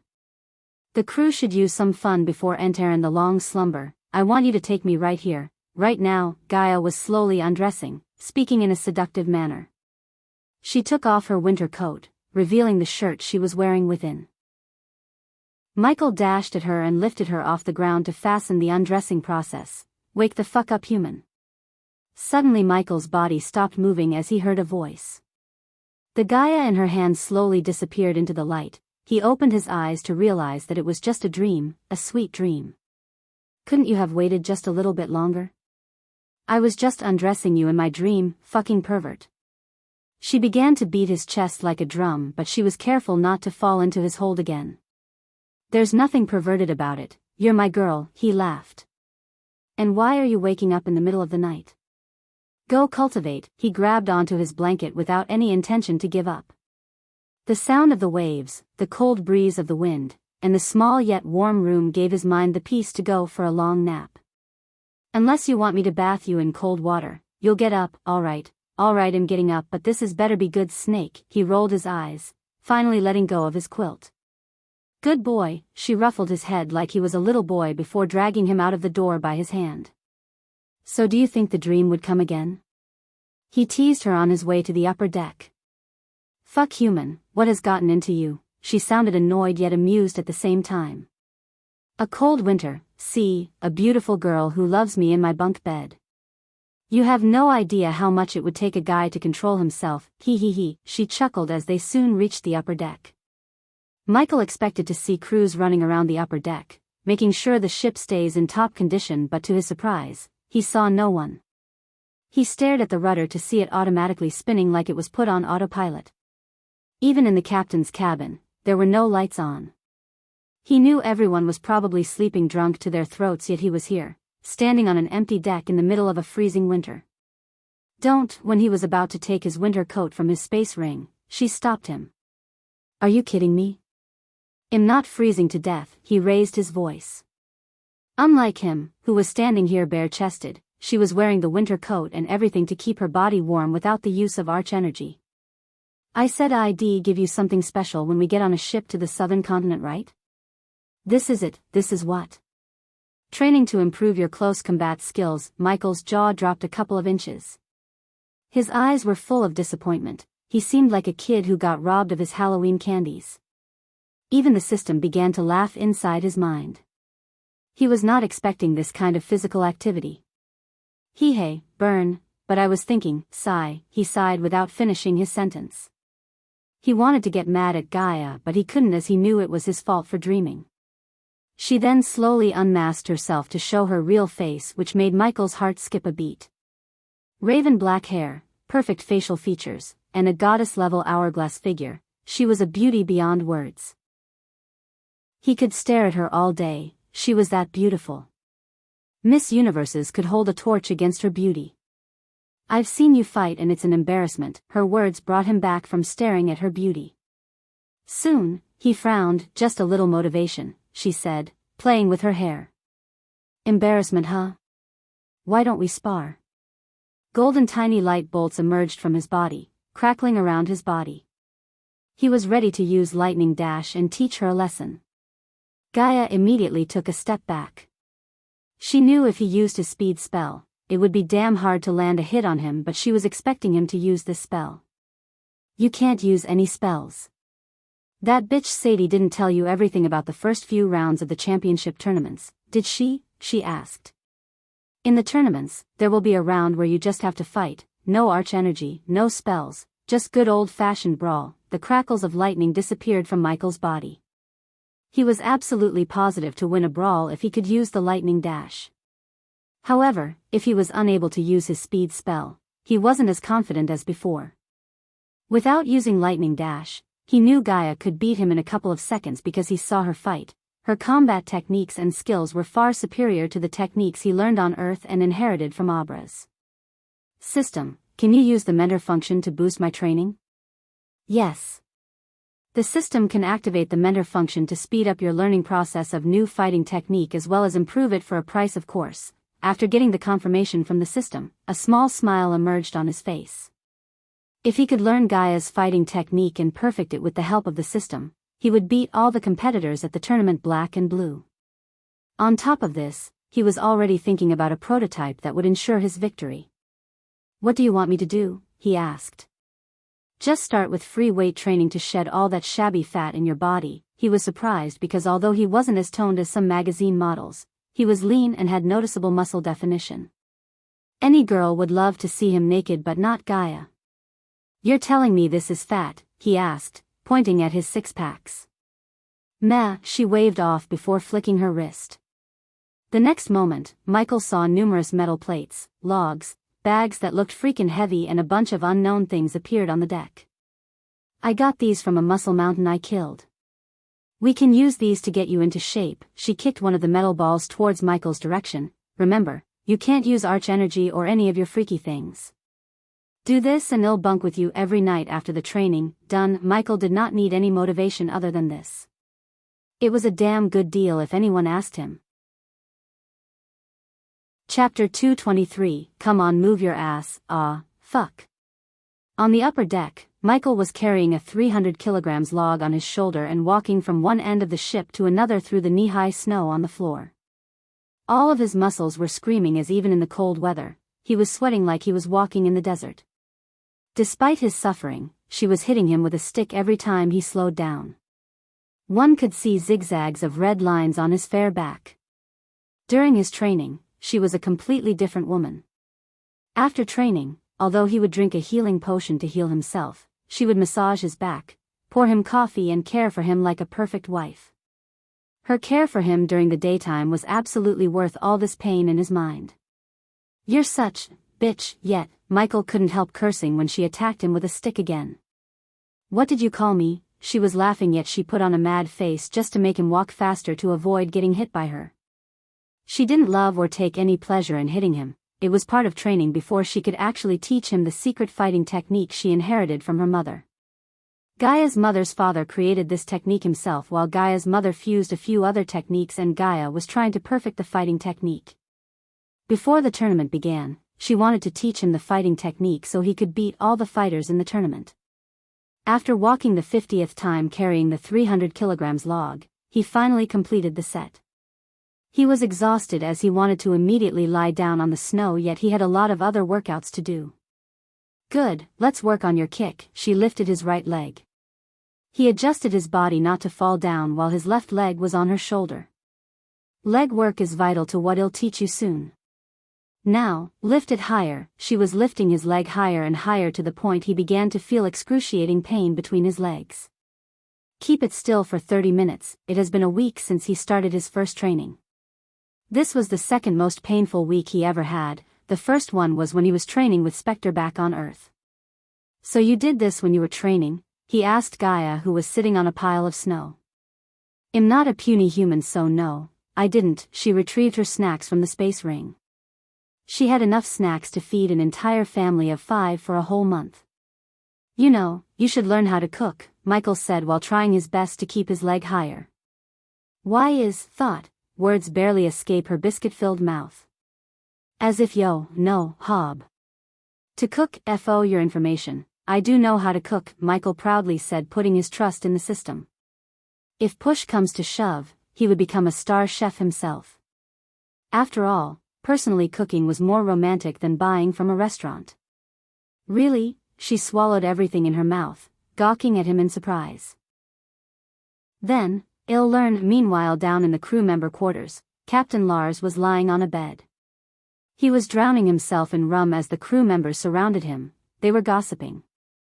Be they still doing it? Yeah, I'm afraid that their lad might die before we and them owe her to the buyer. That lass be a fucking dominatrix. Why be they trainin' anyway? It's not like Avon muscles would save them after they crossed the void line. Why would they even go to the southern continent? If I born in the northern continents and be able to cultivate, I'd stay the fuck out. Oh, a place where I cannot use me powers. Cultivators be evil shites. They do evil shite every single day, like grabbin' a piss. Jolly thin they ave a guardian guild to put them in the leash. Just imagine a gentleman o' fortune ship with cultivators fare the crew. Don't forget about the void. If it wasn't fair the void, the northern kings would have long conquered the southern continent. Captain Lars dropped the empty rum bottle to join the conversation. You got it all wrong, men. The void line isn't savon the southern continent from the northern continent, it's the other way around. The southerners make northerners look like a pissin' little child when it comes to doing evil shits. Slavery, constant massacres, piracy, organ trafficking, experiments on poor bastards, and a shite load o' other evil things. Oh, I forgot about the corruption. If ye have gold coins, ye can do anything and bribe anyone. Them senators be just pirates livin' on the land. Speakin' o' gentlemen o' fortune, Captain, I urge some powerful kingdoms in the R continent puttin' to the sky a naval unit to clean up the pirates. Licky aft on Pirate Cove said other continents might call these pirate destroyers. For a few moments, the crew quarters went into silence mode. Another reason for me to retire. I'm too old to deal with new shits, Lars sighed. Captain, what about us? After sellin' the 2 cultivators, well, split the gold and go our separate way. I'm plannin' to join a pirate crew. I always wanted to be a pirate. I'm going to the Pirate Cove and drink to death. I just want to travel. The crew started to discuss their future endeavors after selling Michael and Gaia to the one who called, the buyer. The cultivators would lose their connection with arch energy or any kind of energy after crossing the void line and become mortals like them. These crew would use this to sell them to the buyer. Neither the crew nor the Lars knew what would happen to those they sell, but they didn't care for them as much as they did for the gold coins. Meanwhile, in Penn Town, Noah's house was lit up brighter than usual. The house sparkled with various colored light stones. The house was decorated as the house was on Earth during Christmas time. The house was filled with laughter and happiness. Diana was sitting on the far end of the oak table, looking at her family and the countless delicacies on the table. A giant teddy bear-shaped cake took most of the space, while on the top of the number, one could see the number 22 made of sparkling material. The table was occupied by all the Winston family members, but it was the two sitting on Diana's left side and the one sitting on her right side at the table that got the most attention. The one sitting on Diana's left was a young girl in her mid-20s. She had raven black hair, a perfect jawline that made her extremely beautiful. Her hazel eyes scanned everything and everyone in the room calmly. A tiny black mole above her lip enhanced her beauty even further. Despite her calm look, she was the strongest in the room, core strengthening stage level 10. She was Noah's big sister, Rowena Winston, the holy maiden of Sky Hall. The golden Bobberoo Norvin was jumping around the table, picking every delicacy he could before jumping onto Alicia's shoulder. Maisie was enjoying the fried turkey leg while trying to catch Norvin to pet. At the table, Natalia was laughing with a golden-haired youngster, Andrew Winston. He was completely cured after Michael gave him the antidote for the poison and healed the star pox. Imelda was running around, bringing more and more food to the table despite Butler Samuel's strong disagreement with her doing all the work that should be done by him. Imelda waved off Samuel as she came to Noah carrying a huge chunk of juicy golden meat slice. "Why am I not seeing an empty plate, birthday boy?" "Aunt, no." Noah shouted, but Imelda already put the slice of meat in his place, ruffling his hair playfully. "Take mine too." Sabrina used this opportunity to pass the slice of meat on her plate to his. Everyone laughed seeing Noah's helpless reaction. "Lady Diana, may I bring you another grilled fish?" Samuel asked. Diana was looking at her family, but one could see her mind was somewhere else. Except for Imelda, no one knew what she was thinking. Mom, Rowena placed her hand on Diana's shoulder. Yet Diana seemed not to have noticed Rowena or anyone else. She just kept staring at the 22 at the top of the cake. Lady Diana, while she was staring at the cake, a guard covered in snow entered the room. Only now, Diana's gaze turned away from the cake. Looking at the guard, she almost stood up. "Young Master Ghost has left the Sunrise sect to enter seclusion, Lady Diana." No one knew where he went. The liveliness that appeared in her eyes vanished away after hearing the guard's words. Her eyes almost welled up, but she was able to control them from rolling out of her beautiful eyes. "It's my fault. I should have invited him back at the auction," Noah sighed.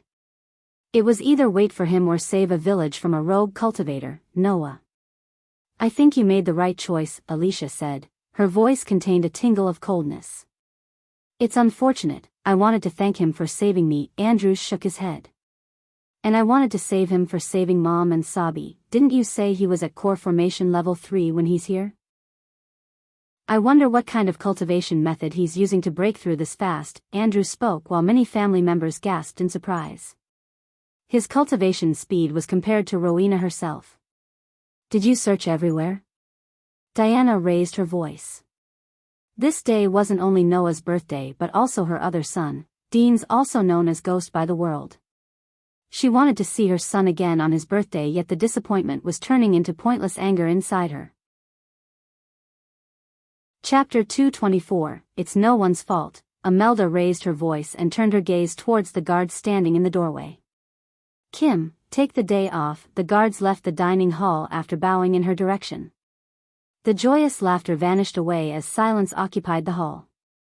"Is it true, young Master Noah, that young Master Ghost is a friend of House Kane? I heard from our spies that he has seen with Elder Walter at the auction house." Samuel changed the topic to make the hall lively again. A few sounds of gasps could be heard in the hall.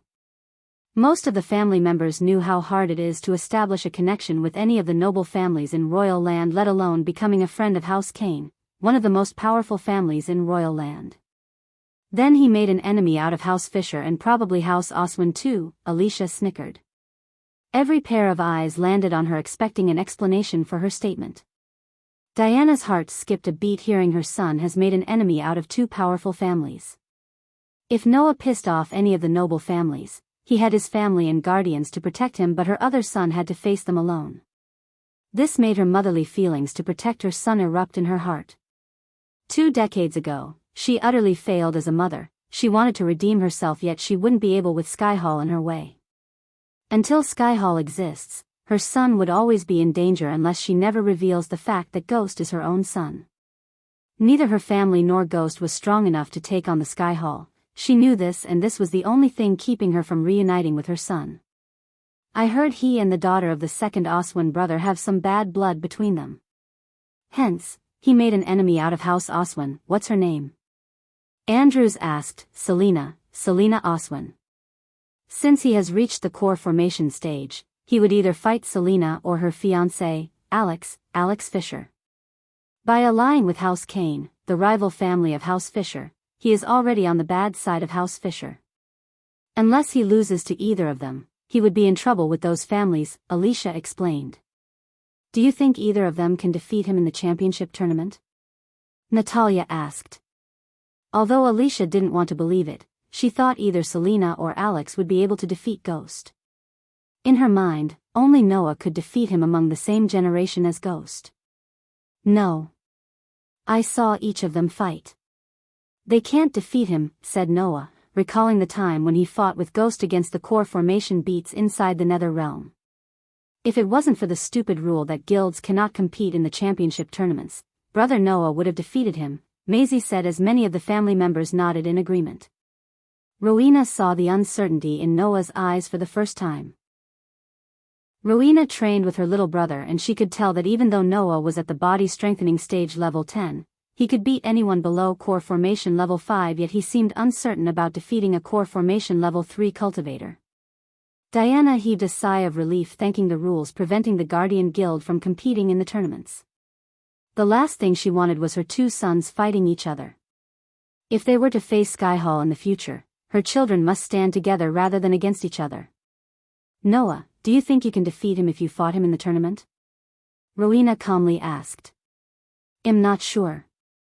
I have a feeling that he hasn't shown the full extent of his power to the world yet. The tournament will be a good place to study him. If that's the case, I'm sure the Guardian Guild is already putting up a file on him.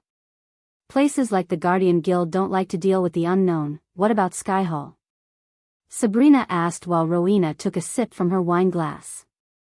Unless one reaches the fusion stage, Sky Hall wouldn't care. We have bigger fish to fry. Her face showed no expression, neither arrogance nor pride could be seen in her eyes. If Alicia was cold, Rowena was colder. However, she loved her family the most. If she had to choose between Sky Hall and her family, she would choose the latter in a heartbeat. When came to know about the assassination attempt on her sister and mother, she personally hunted down all the known associates of Giles and Jacobs without showing them a shred of mercy. I don't want any of you to fight with Ghost, Diana said. It didn't sound like a request but rather like an order. Noah saw her looking at him when she talked. He frowned because, in his mother's eyes, he saw something that's more than gratefulness of Ghost saving her and Sabrina. Allying with Ghost, a 5-star alchemist and a prodigy, is good for Winston family, Diana quickly said before her children started to doubt her. I agree with Aunt. If it was up to me, I would have given him the banner of the Winston family as a token for showing our gratitude. Some of the elders nodded in approval. Yet Noah seemed to disagree with Andrew. Noah? Andrews noticed Noah's silence and called out his name to hear his opinion. I think the Winston family and Ghost has some conflict of interests. Noah took a sip of wine before continuing. I don't think selfish people like him would not bring any benefits to the Winston family. Selfish? Diana frowned. Yes, he could have joined the Guardians and helped many with his talents, yet he chose to get richer, and he stole my dragon, Maisie shouted, punching the table with her little fist. Noah, he saved Sabrina and Aunt on the same day. I don't see how that's selfish, Andrews said. I am grateful for what he did, there's no denying that. But didn't Sabi say it was the dragon who came to her rescue first? Besides, Noah doubted that Ghost might have something to do with Jacob's letter because Noah doubted that Giles would be stupid enough to put his name on a letter that completely incriminates him. Yet he wasn't completely sure about that, and Giles turned out to be guilty when Rowena went on her killing spree. Although Giles escaped, Noah knew it was only a matter of time before he found him. Of course he came to save the dragon and ended up saving Sabrina, Alicia said.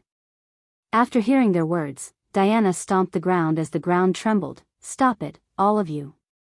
We will not forget what he did. If it wasn't for him, Sabi, Andrews, and wouldn't be here. I don't want to hear any of you speak so ungrateful ever again in my house." The entire hall went dead silent seeing Diana's domineering face. It wasn't often she would lose her cool like that. On top of that, this was the first time they saw her raise her voice at Noah. Even Noah himself was stunned to hear her. "Enough of this. Today's a celebration, so let's celebrate." Imelda quickly tried to elevate the mood in the hall. Inside Peyton's manor, Zanali and Peyton were staring at a table full of documents. "So Connor lost him?" Peyton creased her brows as Zanali shook her head. "Ghost has been using teleportation scrolls to travel between kingdoms, Peyton. How could Connor follow him? However, despite him using teleportation scrolls, I'd say Connor did a good job providing us with all this information on Ghost teleportation scrolls, huh? I wonder where he is getting all those rare scrolls." Peyton rubbed her chin while Zanali put Michael's portrait next to the portrait of a question mark.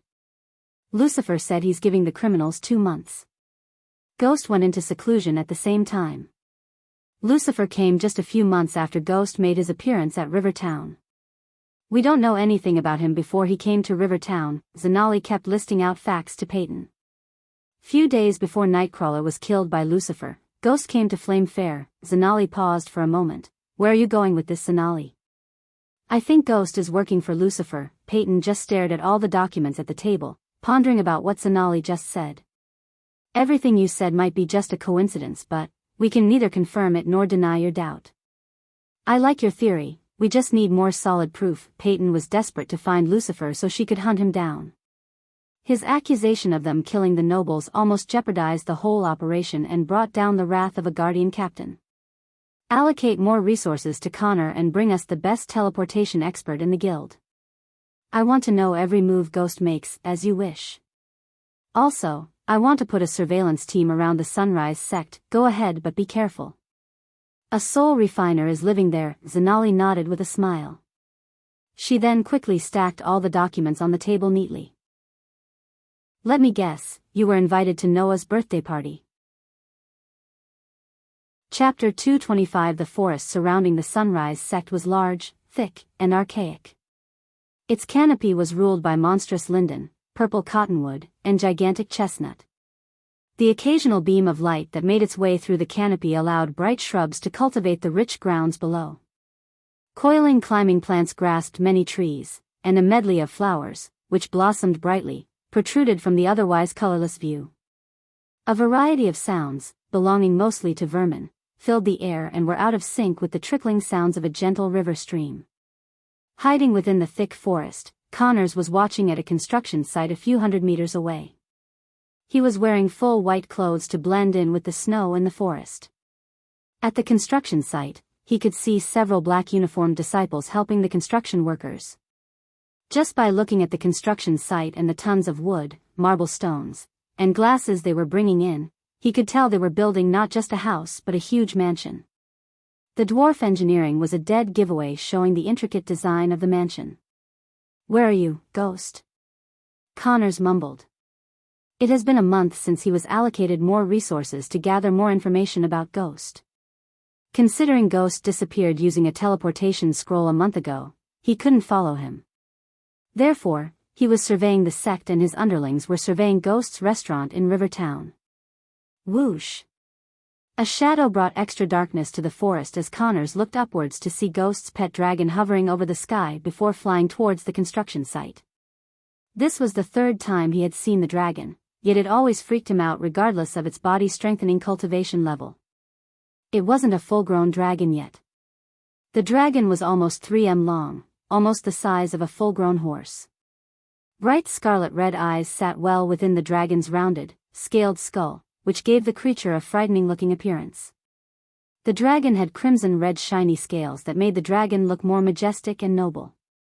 2 small crystal growths sat atop its head, just above its thin, curved ears. Its nose was short and had 2 wide, slitted nostrils, and there were crystal growths on its chin. Several razor-sharp teeth poked out from the side of its mouth and gave a preview of the terror hiding inside. A wide neck ran down from its head and into a slender body. The top was covered in wide scales and a row of small tendrils runs down its spine. The dragon's belly was covered in radiant gray scales and shinier than the rest of its body. Four slender limbs carried its body and allowed the creature to stand sturdy and elegantly. The most iconic feature of the dragon was its colossal wings that grew starting from just above its shoulders and ended at the end of its shoulder blades. The wings were bladed in structure. The skin of the wings seems to glow as if made from the fire itself, and armor-like scales grow on top of the wings' primary bones. Its graceful tail ended in a sharp, arrowhead-shaped tip and was covered in the same scarlet-red scales as its body. "How's the work going?" The dragon's voice sent a chill running through Connor's spine, yet at the same time, it kindled his hunting spirit. He wanted to hunt down this creature and put its head on his wall. It would definitely increase his status among the other Guardian trainees in Operation Dawn.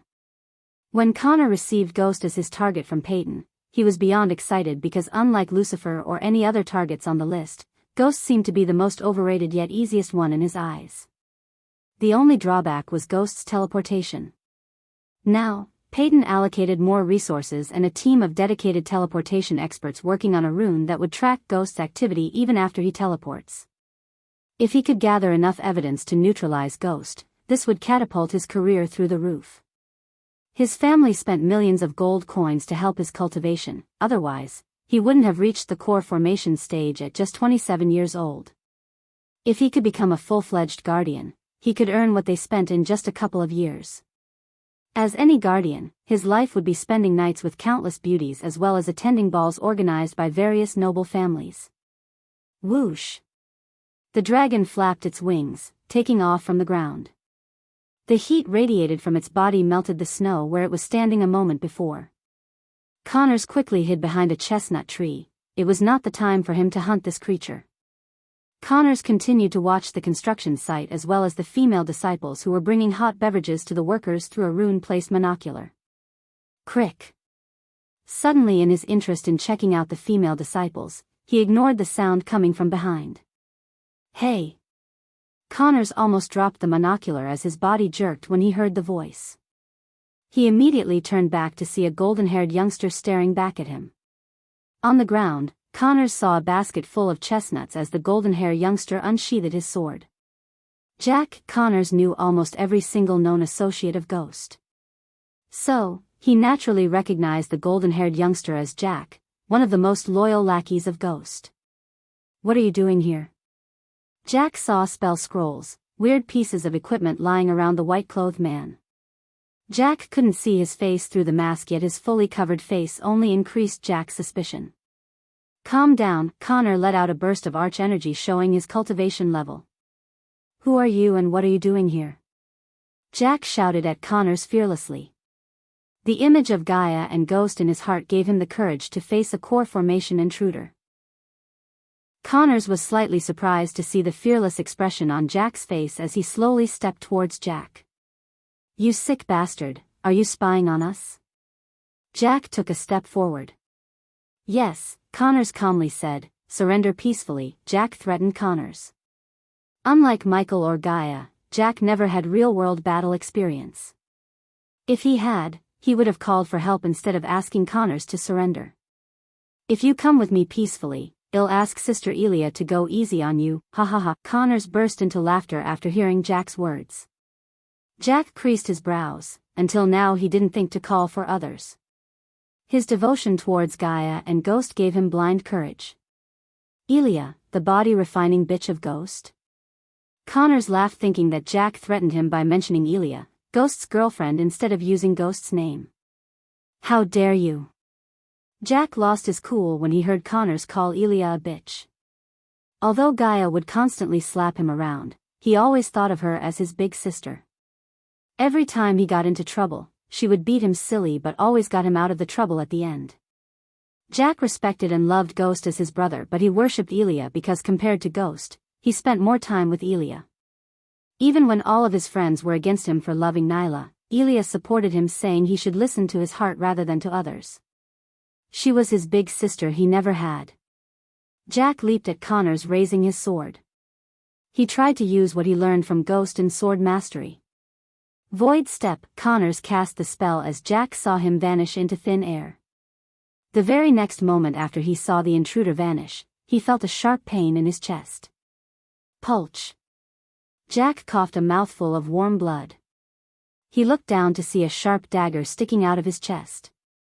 Jack tried to take out a healing potion from his ring, but before he could access the ring, he felt another excruciating sharp pain in his chest. Jack's body lost the strength to stand straight as he stumbled down on the ground. He crawled through the snow towards a tree. Connors appeared beside Jack before kicking Jack in the gut. The kick sent Jack flying into a tree. He coughed up more blood as his vision began to blur. He barely saw the white-masked figure squatting in front of him. Sister. Elia, cough, cough, Will. Pulch. Jack wanted to scream in pain, but all he heard was a chuckle from the masked figure. Placing his hand on Jack's shoulder, Connors slowly thrust his dagger deeper into Jack's heart. Come for you, cough, the words barely escaped Jack's mouth. It was too late for Jack to realize that he should have called for help. Even in his last moments, he believed his sister Elia would come out of nowhere and save him. He refused to believe that he was dying. The snow below him turned red from the blood coming out of his wounds. You were in the wrong place at the wrong time, Connors said, removing Jack's bloody hand from his chest. In his last moments, Jack felt the embroidered symbol on the masked figure's chest. Connors saw Jack close his eyes, but he could swear that he saw a tiny smile on the corner of Jack's bloody mouth. Since his place was uncovered by Jack and probably someone could soon come looking for Jack, Connors immediately gathered all of his equipment, preparing to leave the place. Although he was dying, he didn't worry about his family because he knew Ghost and Sister Elia would look after them and avenge his death. An image of him getting slapped around by Gaia appeared in Jack's mind before everything turned into darkness. Chapter 226. It's been 33 days since we left the Draddle, Michael said, watching the cloudy night sky. Today was a rest day from his hellish training. He wanted to spend the day with Gaia peacefully, but she was unusually silent. She was standing on the edge of the ship, staring at the direction they came from. What is it? Michael came to her side to accompany her and staring at the dark sea. I'm feeling something I've never felt before, she said. Her voice was quieter than usual. It might be seasickness, Michael just shrugged. Surprisingly, she didn't laugh or give a reaction at all, she just kept staring at the horizon. I can't describe this feeling, it's like someone's desperately calling me. Do you think something could have happened at the sect? He shook his head. He made sure that his sect stays safe before leaving, but even after everything he did, it's far beyond his control if something still happened. For now, he wanted to get the artifact related to Nightcrawler's artifact as soon as possible. After that, he would revive the demon's soul waiting back at the abyssal. Instead of using words, Michael just wrapped his hand around her shoulder. She gently kissed his arm before resting her head on his shoulder. Having him beside her made her feel better. In a few more hours, Will crossed the void line. On top of her words, he could already feel the density of the arch energy gradually decreasing in the atmosphere. He took a long breath. After crossing the void line, it was up to the system to save their bacon. The system will scan the atmosphere to create a solution in an hour, the system reassured Michael. The further they moved towards the invincible void line, the force of the wind increased significantly. His long gray long coat fluttered back in the wind along with his raven black hair. Approximately 2 hours later, Michael noticed a significant decrease in the snowfall. In the distant sky above the horizon, he could see a couple of glimmering stars in the sky. He was staring at the welcoming sight of the cloudless sky when he noticed an object floating in the sky. The system has scanned the atmosphere and found that something extraterrestrial is consuming the arch energy in the atmosphere around the southern continent. Michael entered the system after he heard the words. Extraterrestrial? Can you identify what sort of alien we are dealing with? System's level is too low, he sighed, except the system's next words shocked him even more. But the system recommends not to go search for the extraterrestrial being, at least the host is an immortal. I thought him the only alien in this world, but it seems I was wrong. What about the solution? If it's consuming all the arch energy? His voice trailed off. Although the extraterrestrial being is consuming the arch energy in the atmosphere, it's not void of arch energy. No cultivator or a magical beat could use the tiny amount of arch energy in the atmosphere, but but you can, he finished the system's words, yes.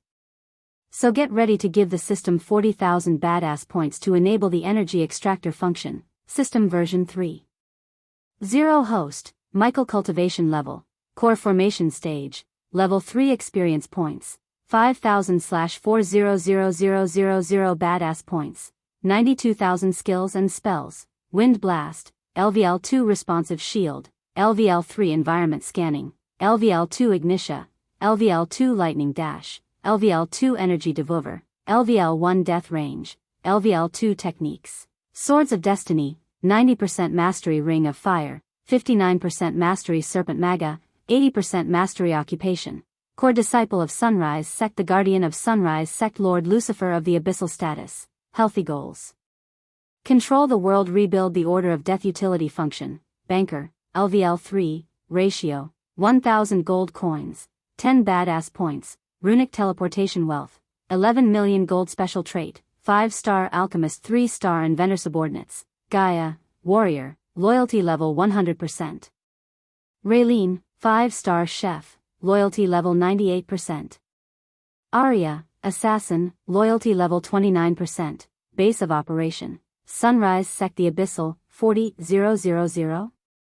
Geez, he sighed in his mind before asking more about this function. So if I pay what you ask and enable the function, can I use my full cultivation power in the southern continent? No. You will be able to use your cultivation power 3 hours a day. Your chosen subordinate can use their cultivation power for 2 hours a day. You know what? I'm not even surprised. He knew there must be a catch when it comes to systems offers. Despite the time limit restriction, he had no other choice than enabling the function for 40,000 badass points. Stop pondering too much, host. It's not like you have any choice, the system snickered. I have to stop upgrading, you sound more and more like an asshole, Michael said in an irritated voice after he heard the system's words filled with arrogance. The system did not reply as it remained silent until he asked another question. So the function is upgradable or not? The next upgrade will let the host use your cultivation power for 5 hours and subordinates can use it for 4 hours, but you're too poor. Get me 200,000 badass points and then we'll talk. The system sounded more like Gaia. He could only deal one Gaia at a time, so he remained calm despite the system's tone. Alright, I'll buy the function. Wonderful. Was it so hard? You're being a jerk because I have to depend on you more to survive in the southern continent, aren't you? Hee. Michael was stunned for a moment to hear the system giggle. He could tell it's becoming more and more like a human being with time and level. He wondered how human-like it would be when he upgrades it again. A few moments after, the badass points decreased from 90,000 to 50,000. The system has successfully enabled the energy extractor function. The host can now choose a subordinate to share the energy extractor function with. Do I really have to spell the name? It's Gaia. Leave the system and place your hand on subordinate's forehead. Rather than Michael exiting the system, he was thrown out of the system as everything around him began to move. What an asshole of a system I have, he cursed the system in his mind. He then turned his gaze away from the object to Gaia. Her face was still dull. It was obvious she's still trying to figure out the reason for her bad feelings. This will cheer you up. Michael placed his hand on her forehead. She was about to ask a question when she felt a tingling sensation inside her head. Along with the tingling sensation, she was able to sense arch-energy in the atmosphere as she was back on the northern continents. What? She let out a quick bark of laughter in shock.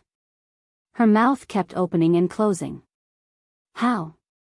I can use my cultivation power for 3 hours a day and you can use it for 2 hours. When Michael thought about it, the 3-hour time was not less but rather it was enough. By using spells, no one in the southern continent would be his match. Hence, there wouldn't be a need for using arch-energy for 3 hours. He just had to find a way to travel without flying because flying was the only thing that could require him to use arch-energy for more than 3 hours. We are gonna rule the southern continent. As Michael guessed, this made Gaia forget about the bad feeling and made her bounce in joy. He couldn't help smiling looking at her laugh. We still have to deal with the utmost caution, Gaia. What we are about to do will get every major power including the top heads of the Guardian Guild.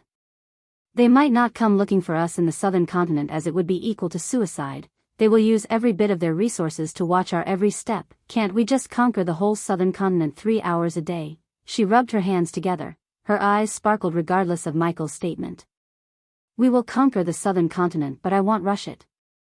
I don't think we can rule an entire continent just because we can use our cultivation power. As a princess, you know more about ruling than me. Yeah, you're right. She took a deep breath, controlling her excitement. It's not that simple. Let's just do what we always do first. Recon. He nodded. Why wage a war on a kingdom when you can just control its rulers? Said Michael with an evil grin. Michael wanted to be the shadow ruler of the southern continent by controlling every senate. According to Arya, in most of the kingdoms in the southern continent, the kingdom was ruled by the Senate instead of a king or a queen. The Senate was composed of 10 senators and 2 consuls who were elected by the senators. The 2 consuls had the most power in the Senate. They had control of the army and the treasury, the 2 of the most important bureaus. Arya also mentioned that only nobles could vote and stand as senator candidates. The more he heard about the southern continent, the more it felt like ancient Rome. The arena and the gladiators were already a dead giveaway, yet everything he heard from Arya strengthened his assumption. Ere ye be. We avenue crossed the void line. For your information, they suddenly heard the voice of Captain Lars. They turned back to see him walking towards them along with a group of his crew. In Lars' eyes, Michael saw a tinge of pity. Gaia didn't look his eyes but the cutlass in his hand. She creased her brows. What do you plan to do with that cutlass in your hand, Captain? Lars didn't answer Gaia but looked at the distant sky as everyone saw a gigantic eagle soaring through the sky towards them. The eagle carried a steel cage that had just enough space for 2 people. Lars, my friend, suddenly a voice reverberated from the sky. Chapter 227. Michael looked up to see the eagle slowly descending from the sky. The steel cage was on top of the lower part of the eagle's body while 2 grown men were riding the eagle by standing above its shoulder. The 2 men were in their mid-30s and wearing a gold-embroidered toga. They reminded Michael of the ancient Roman noblemen. These 2 men weren't radiating zero amount of arch energy, but the amount was negligible. If they tried to walk through a defense array, they would definitely trigger the array. However, they would be considered as the weakest of the commoners back on the northern continent. Yet here they rode the eagle with a domineering attitude. Caw-caw. The eagle let out a loud ear-piercing cry. It sounded like a raven somehow rather than an eagle. Thud. It landed on the ship, shaking the ship for a few seconds. The eagle then turned its head to stare at Michael and Gaia menacingly. The one wearing a toga with a purple line stepped onto the ship first, while the one wearing a white toga with red lines carried a medium-sized chest before placing the chest before Lars. Trent. Lars signaled the greasy blonde crew member who welcomed Gaia and Michael to the ship when they first onboard Stryker. Until now, the 2 noblemen wearing toga did not even look at Michael or Gaia. Trent licked his lips walking towards the medium-sized chest. His skinny hands slightly trembled approaching the chest. When he opened the chest, his face brightened up due to the glistening gold and gemstones inside the chest. Even Michael's eyes sparkled looking at the rubies, diamonds, gold bricks, and various colors of gemstones shining inside the chest. 3 million, as we agreed. The one wearing the toga with purple lines smiled at Lars. The crew behind Lars were looking at the chest full of goodies like starving dogs staring at the barbecue. Michael folded his arms, leaning back on the ship's foresail wooden beam. Gaia saw his face, totally calm and cool like nothing's going on here. Only his eyes were occasionally gawking at the chest full of goodies. Okay guys, what's the plan here? Finally, Michael opened his mouth after Trent closed the chest. Why don't you 2 piggies save us the trouble and get yourselves into the cage? The one with the red-lined toga waved off at them without even looking at them in the eyes. However, the one with the purple-lined toga who also had a bald head turned his gaze at Gaia. His blue eyes scanned Gaia from her head to toe. I heard cultivating women are way better than our southern ladies, but it seems like I heard wrong. He shook his head disappointingly. That was a big mistake, Michael mumbled as he could already feel a cold killing intent. It wasn't much about what he said but the way he said it. She hated being compared to other girls and he just compared her with northern ladies. A big fucking mistake. Yet, she remained silent. Ye erd the man, Trent shouted at them. Michael saw no fear in Trent's eyes, the fear he saw when he first met him. One didn't need a genius to figure out that the reason for Trent and every crew member's newfound courage is that Michael and Gaia lost their ability to cast spells. "We be sellin' ye daft dumb," Trent laughed along with his crew members. We can see that the calm look on his face began to disturb Lars. After exchanging pleasantries with Lars, the one wearing Red Line's toga turned his gaze towards Michael and Gaia. "Don't make me drag you into the cage, piggies," the scar running across his face made his warning even more menacing. Michael was still dazed, thinking why these Southerners looked like Romans of the ancient time back on Earth. He was making connections in his head that he failed to notice the crew members, including taking their cutlasses out of their sheaths. "You should know that even without the arch energy, we can fuck you up," Gaia cracked her knuckles. Most of the cultivators spend their time cultivating or practicing spell casting, or if they had any specialization like Michael, they would use the time to improve their skills. Most of them wouldn't come to the southern continent, therefore, they didn't have to think about what they would do without arch energy. Besides, 99% of the fighting styles required arch energy, so their combat skills wouldn't be useless in the southern continent. However, Serpent Maga was not one of those fighting styles. Only 4 people in the world could use Serpent Maga: Gaia, Gaia's father, Zanali, and Michael. Among them, with the help of the system's mentor function, he was perfecting the fighting style to unlock its maximum deadliness. After 30 days of training, he was at the point where he could survive a fight with Gaia for more than 5 minutes, taking less beating from her and landing several blows to her. The girl got teeth. "I will look forward to opening her up," Michael was surprised. There was no lust in his eyes but something evil. He had seen this evil before. It was the same look a notorious mad scientist who tried to find a cure for a brain tumor back on Earth. The scientist's cause was noble, except he was kidnapping people and doing all kinds of horrible experiments on them until he kidnapped a wealthy person's daughter and ended up getting assassinated by Michael himself. This tog-wearing man had the same look in his eyes as the mad scientist once had. Though unlike on Earth, Michael wasn't disgusted by this look, he felt curious. This time he wanted to kidnap the evil scientist and interrogate him so he could exploit the tog-wearing southerner. Boom! Pulch! Pulch! Just when Michael was about to really use his Serpent Maga on these poor crew members, the 2 Roman-looking guys exploded into a bloody mist. It took them a few seconds to realize what just happened. Pirates! Captain Lars screamed as Michael turned back to see a huge ship leaping out of the water like a whale. Seeing the ship that emerged from the underwater, Michael took a few steps backward in fear. He had seen this ship before, the Flying Dutchman. The ship floating a few hundred meters away from him looked very similar to the Flying Dutchman in the Pirates of the Caribbean movies. Boom! Boom! Boom! 3 loud booming sounds reverberated the calm sea. The Eagle was still in shock, but before it could even react, the iron cannonballs fired by the pirate ship turned the Eagle into the 3rd red mist of the day. "It's the Silent Reaper!" Lars screamed again, rushing to the rudder. Michael and Gaia leaped out of the place where they were standing to avoid being hit by the cannonballs. Boom! Boom! Boom! "Get the cannons ready to fire!" Lars shouted, "Oh my God, oh my God, oh my God, God saves us, please God, I don't want to die." The crew members were running around scared to death while avoiding the cannonballs and exploding wooden structures. "Do you see that ship?" Michael had to shout to overcome the sound of cannonballs exploding. "Yeah, it's hard to miss," Gaia replied. They still didn't use arch energy to save time.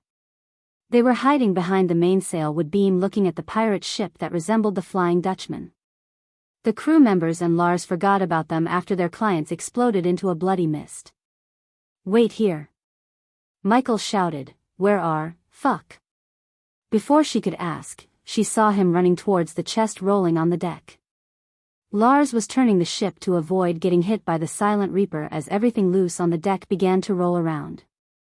The hull and the seawater clashed to produce waves that soaked everyone and everything wet on the deck. One could doubt that whether it was the seawater or they actually got themselves into a storm, as the booming sound was similar to thunderclaps and the light produced by the cannons in the Silent Reaper resembled flashes of lightning. Don't. Trent saw Michael's intention to steal the chest. He came yelling at Michael with a cutlass in his hand. The other crew members were busy with keeping the ship afloat as well as cannons ready to fire once they turned the ship sidewards to the Silent Reaper. Despite the ship shaking violently, Michael swiftly turned his body away from the trajectory of Trent's cutlass. Trent lost balance when his sword missed its target. When he was about to stumble forwards, Michael wrapped his hands around his neck, instantly twisting it with all his strength. Crack! Trent's lifeless body was thrown into the sea when Lars turned the ship suddenly. Once again, the chest rolled away from Michael's grasp as he himself almost lost the balance. That's mine. Lars noticed Michael chasing the chest and yelled while turning the rudder using all his strength. Lars shouted but didn't order the crew members to catch or kill Michael because he knew what he was dealing with here, the infamous cursed ship, the Silent Reaper. He never expected he would run into this particular pirate ship on the day that he was supposed to make one last trade before retiring. Suddenly, they heard an unearthly humming sound as the Silent Reaper stopped firing. It's going to dive again, some of the crew shouted. Chapter 228. Michael was completely stunned to see a gigantic ship like the Silent Reaper diving in and out of the water like a huge whale. He couldn't help but wonder how the pirates on the Silent Reaper survived the dive without getting thrown into the sea. The resemblance to the Flying Dutchman, the overwhelming fear on Lars' crew members' faces, the way Lars himself trying to get away from the Silent Reaper showed Michael that there's something airy about the ship. However, his full focus was on the chest that contained 3 million worth of goodies for now. As the god himself was bringing down his wrath on them, a ferocious storm surrounded them. In the distance, Michael could vaguely see a dark, devastating tornado coming in their direction. A naval fight in the middle of a storm was not how he expected to spend this day. It's diving! Lars screamed, his voice contained nothing but fear. It made Lars completely ignore Michael, who was chasing around the chest full of his retirement fund. What the fuck? On the other end of the ship, Gaia was holding a wooden pole to steady herself when she saw the Silent Reaper slowly sinking into the water. What kind of ship could jump in and out of the sea? She thought. Captain, get us away from that ghost ship. The momentarily pause of not getting attacked by the Silent Reaper made the crew members take a breath. They shouted at Lars to save them. Got ya! The moment the ship stopped violently shaking, Michael grabbed the chest. Stop him. That's ours. Boom. Just when some of the crew members were shouting at Michael for grabbing the chest, another loud booming sound reverberated the sea. The ship began to vibrate as soon the vibration turned into violent shakes. Whoosh. The next moment, the Silent Reaper jumped out of the sea just a couple of meters away from them. The seawater displaced by the Silent Reaper drenched and even threw some of the crew members out of the ship. The Silent Reaper cast a huge dark shadow over the striker. Due to its enormous size, the striker looked so weak and tiny in front of it. The figurehead of a reaper holding a scythe looked down on everyone on the striker as they all lost their courage to fight. In this close, they all knew the Silent Reaper could fire some of its front cannons to completely destroy them without even giving them a chance to escape. Only Michael stared at the Silent Reaper with curiosity and wonder without showing any fear on his face. This is perfect, he mumbled, staring at the figurehead of the Reaper holding a scythe. The dark grayish sails, the black hull, and its almost 200 feet length made his eyes sparkle. Already in his mind, he started to imagine captaining the Silent Reaper, living a pirate life. He ignored the worn-out-looking hull, the rust-covered cannons poking through the hull, and the ship's old condition itself. All he had in his mind was becoming the captain of the Silent Reaper. This ship instantly stole his heart. Surrender or die, soon, a deep voice sounded from the Silent Reaper. It felt like the ship itself was talking to them as the crew dropped the cutlasses. They had no courage to fight against the Silent Reaper. Soon after they all dropped their weapons, the Silent Reaper slowly turned sidewards, revealing its 25 broadside cannons that could obliterate the strike in one go. The striker was small for Michael to get a look at the crew of the Silent Reaper. While he was craning his head, a plank was thrown to the striker from the Silent Reaper. Firewall activated. Blocking telepathic attack from the Silent Reaper. Michael suddenly heard the system's warnings inside his head. The warnings made sense. The Lars crew were so quick to give up all their hope and courage, now Michael knew why. Something from the Silent Reaper had terrified them, just like his fear toxin, except the Silent Reaper seemed to be meddling with minds telepathically. Michael quickly turned his gaze away from the ship-top Gaia. There was indeed fear in her eyes, but she didn't look pale or terrified like the rest of the crew. System, can you block the Silent Reaper from playing with Gaia's mind? Subordinate Gaia has enough mental strength to fight off the telepathic signals coming from the Silent Reaper. Fuck my luck, Lars mumbled before walking the plant to the Silent Reaper. Although he seemed less affected by the Silent Reaper, he was definitely not Captain Lars that Michael met before. One by one the crew members began to follow Captain Lars. Let's go, Michael waved at Gaia. What the fuck just happened? First, they wanted to destroy this ship and now want everyone to surrender? And did you notice how miserable the crew became after that weird voice sounded from the ship? She rapidly fired questions at Michael. Come on, let's go. Gaia was slightly surprised to see the excitement on his face. He looked like a kid who's going to his favorite place. You're awfully excited, she asked, joining the line of the crew walking the plant to the Silent Reaper. The chest? Inside my space ring, he answered Gaia while walking. Trouble really follows us, huh? First, those southern jerks wanted to buy us, and now, a freaky-ass ship wants us to get on board. She had to raise her voice a bit because of the thunderclaps. Also, they had to walk carefully as the storm was powerful enough to push them down into the sea from the wood plank they were walking on. I need to cut this freaking hair. Michael cursed his shoulder-length hair when it became wet and flew across his eyes, blocking his vision. In a battle, if his hair blacked his vision even for a split second, he would die. He would be a laughing stock if he died because of his long hair. Move faster, Michael almost pushed the one walking in front of him. He wanted to get the view of the Silent Reaper's crew because he really wondered whether he would meet Davy Jones himself or not. A few minutes later, Michael finally saw the crew he was waiting for. The remaining crew, including Lars, was surrounded by a group of dirty, greasy pirates who smelled like rotten fish. The crew of the Silent Reaper came in all sizes, including midgets to 7-foot-tall giants. They were all human, unlike Michael anticipated. There was no octopus-faced crew member. The Silent Reaper crew didn't wear any distinctive clothes but ragged, dirty clothes. I had to say, I'm kinda disappointed, Michael said to himself. Considering the Silent Reaper looked and functioned very similar to the Flying Dutchman, he was kinda expecting to meet a crew resembling the Flying Dutchman's too. Yet, instead of those terrifying crew, he was welcomed by a crew that could be compared to Captain Barbassa's and Jack Sparrow's crews. The Silent Reaper's crew was licking their lips staring at Gaia. They seemed like starving dogs. Both Michael and Gaia ignored these dirty pirates. They just wanted to see how the situation is going to play out before revealing their secret. Welcome to the Silent Reaper. Taking his gaze away from the crew, Michael turned his head in the direction of the voice to see a tall, muscular man towards them. He had dark skin as an African male. He stood almost 6'2" feet. This black man had an authoritative feel about him, and he had a scar running across from his left upper eye to his right cheek. One couldn't see a single hair on his clean-shaven head. He had pierced both earlobes. The thigh-sized arms looked like they could crush a man to death, while his torso had defined muscles. He was neither wearing something fancy nor dirty ragged like the rest of the crew, but just a short-sleeved transparent tunic and khaki-color breeches. He was accompanied by 2 cutlasses that hung on each side of his waist. He had the perfect thick voice for his muscular body. His dark eyes scanned everyone on board for a few seconds before they landed on Gaia and Michael. What do you pirates want? Lars interrupted the man's gaze by stepping forward after mustering all his courage to do so.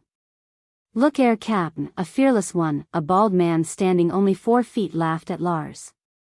Soon, the rest of the Silent Reaper crew cackled. What can ye offer, Captain Lars the striker? The black man asked with an amusing smile on his face. 3 million worth pillage, in exchange for me and me crew's lives. Lars turned his head to look at Michael, who was standing among his crew. Michael smiled. He didn't think Lars actually noticed the chest taken by him. Following Lars' words, every pair of eyes on the ship fell on Michael and Gaia. "Interest in offer and interest in people," the black man said. "Ye took a lass on board, no wonder ye ended to the sky in our sight." The short man had a surprised look on his face. "Ye don't take a lass on board, they be bad luck," another one of the crew members exclaimed. This one had a bald head, a greasy beard, and teeth that were so dirty that it would make even an aged dentist raise his brows. The black man signaled his men to let Michael and Gaia come forward. "No one steals from me," just when he was walking past Lars, he said in a husky voice. "Hi readers of Ranobes and other sites, if you are wondering why there was no update for some time, it's because I was tested a COVID positive. I had to take bed rest. Always check Webnovel for my announcements, as I explained about my condition and update schedule in Webnovel. However, now I'm 90% recovered thanks to everyone's wishes. I'll start updating regularly as I used to. Again, I'm sorry for not letting you all know about everything earlier." Chapter 229. While the Silent Reaper was engaged in a battle with the Striker, Gibson was snoring regardless of the loud cannon exploding sounds on his tiny little bed that barely had enough space to support his whole body. One could see a couple of empty rum bottles on his hairy chest. His once first body now turned flabby, fat covered most of his muscles. A particularly notable feature was his missing limb. He lost his right leg when he was serving under Her Majesty many years ago. At that time, he wouldn't even have imagined a pirate life, yet here he is, sleeping in a pirate ship. Chap. He slapped his own cheek in sleep to find a peanut stuck in his bushy sideburns. The empty rum bottle on his chest reflected a round face with a softly shaped jaw, a straight nose, and two sleepy brown eyes. His medium-length hair was all over the place as some of the strands were running into his mouth. Boom. Boom. Boom. What now? Finally Gibson couldn't take any more of violent shakes or the loud booming sound. He picked his body from the bed before fitting the wooden leg to substitute his lack of right leg. "Even a curse couldn't cure the hangover of mine, hee," Gibson chuckled, throwing away his empty rum bottles. He then picked a small leather drinking pouch. "Thank God," he smiled, seeing that there's still some rum left in the pouch. Pulch. On top of his hangover, the shaking ship made walking in a straight line pain in the butt. While he was stumbling forwards, a broken splinter of wood exploded from the hull and stabbed him in his shoulder. One would expect him to scream or at least flinch, but he didn't even notice the 6-inch splinter sticking out of his shoulder. "We are cursed, yet here we are, destroying who knows what," Gibson mumbled, taking a short sip from his leather pouch. None of the crew, including the current Captain Bull, knew the full extent of the curse. The curse stripped away their sense of touch, smell, pain, and touch. On top of that, the curse occasionally made the crew enter a deep slumber that could last from a couple of months to several years, and no crew of the Silent Reaper could leave the ocean. If their feet touched the ground, they would be painfully turned into ashes. He was telling the crew that the curse is also making the Silent Reaper playing with the minds of the enemy crew, but the pirates were too dumb or ignorant to listen to his theory.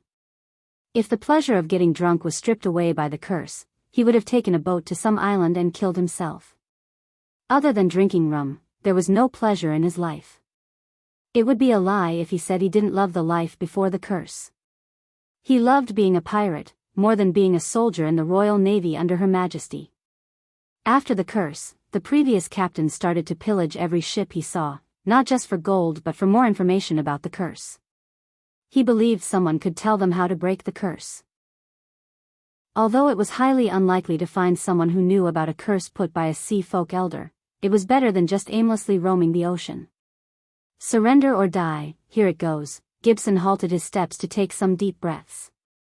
After this, he wouldn't have time to take a breath because he would be busy interrogating the hostages. Just because he was a soldier before pirates, the pirates gave him the job of interrogating.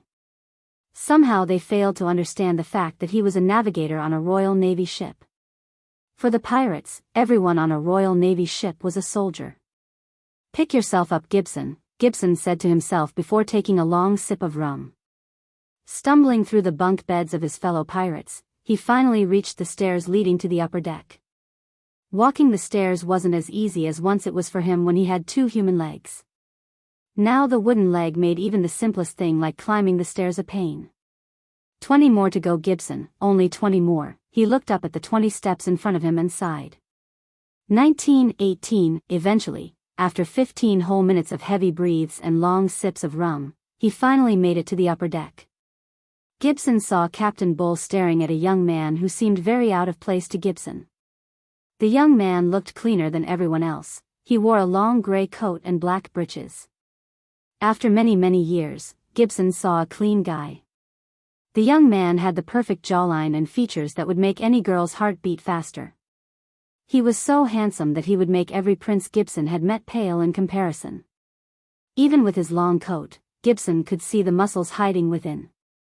His eyes were so focused on the youngster that he failed to notice the girl standing among the hostages. Despite being surrounded by pirates, Gibson saw no fear on the young man's face. He saw only amusement. Right on time, Gibbs, yeah, ye be welcome to the 7 seas, oh livin' Gibbs, you 3 sheets to the wind bastard, it's time ye woke to the sky, ye old fuck. Gibson ignored his crew members' shouts as he saw the young man turn his sharp gaze towards him. Gibson felt like the sea devil himself staring straight into his soul. There was something in the young man's gaze. Here is my counter offer, Captain Bull, Gibson heard the young man speak. Agree to serve under me or I will kill everyone here. The young man paused for a second before continuing, one by one until you accept. Everyone including Gibson was stunned. He was surrounded by 60 pirates and one monstrous-looking Captain Bull. Ha ha ha ha, it took the pirates a couple of seconds before bursting into laughter. Even normally serious Captain Bull chuckled in amusement after the young man's words. Not only the crew but some of the less affected hostages had a smirk on their faces. Now that there ye have a comedian and 3 million worth o' pillage, can ye let us go? After the laughter died down, Lars opened his mouth. Because of Lars' strong mental power, he was far less affected by the Silent Reaper than the rest of his crew. Captain Bull, however, didn't answer Lars, he just stared at the young man. Gibson limped to the side to lean on a wall to see what's going to happen. Somehow he had a feeling that this young man was not kidding around. You want to be the captain? Bull asked as Gibson saw the young man nodded. Ye hear that, lads, you want to be the captain o' our cursed Silent Reaper. Stop wasting my time, Bull. Fall in line along with your crew or I'll kill you first to make a statement. Ahahaha, you'll kill me? Bull laughed while the rest of the pirates stared at the young man with cold killing intent in their eyes. All right, I'll let ye try. Bull took out his 2 cutlasses. The crew quickly cleared the center of the stage for Captain Bull to kill the young man. Give him a sword, Bull said to the short man, but he saw the young man shake his head walking towards the center of the deck. Every pirate and hostage on the ship stared at Michael like he was the stupidest person they had ever met. By comparing their body alone they could tell that Bull could snap the young man in half.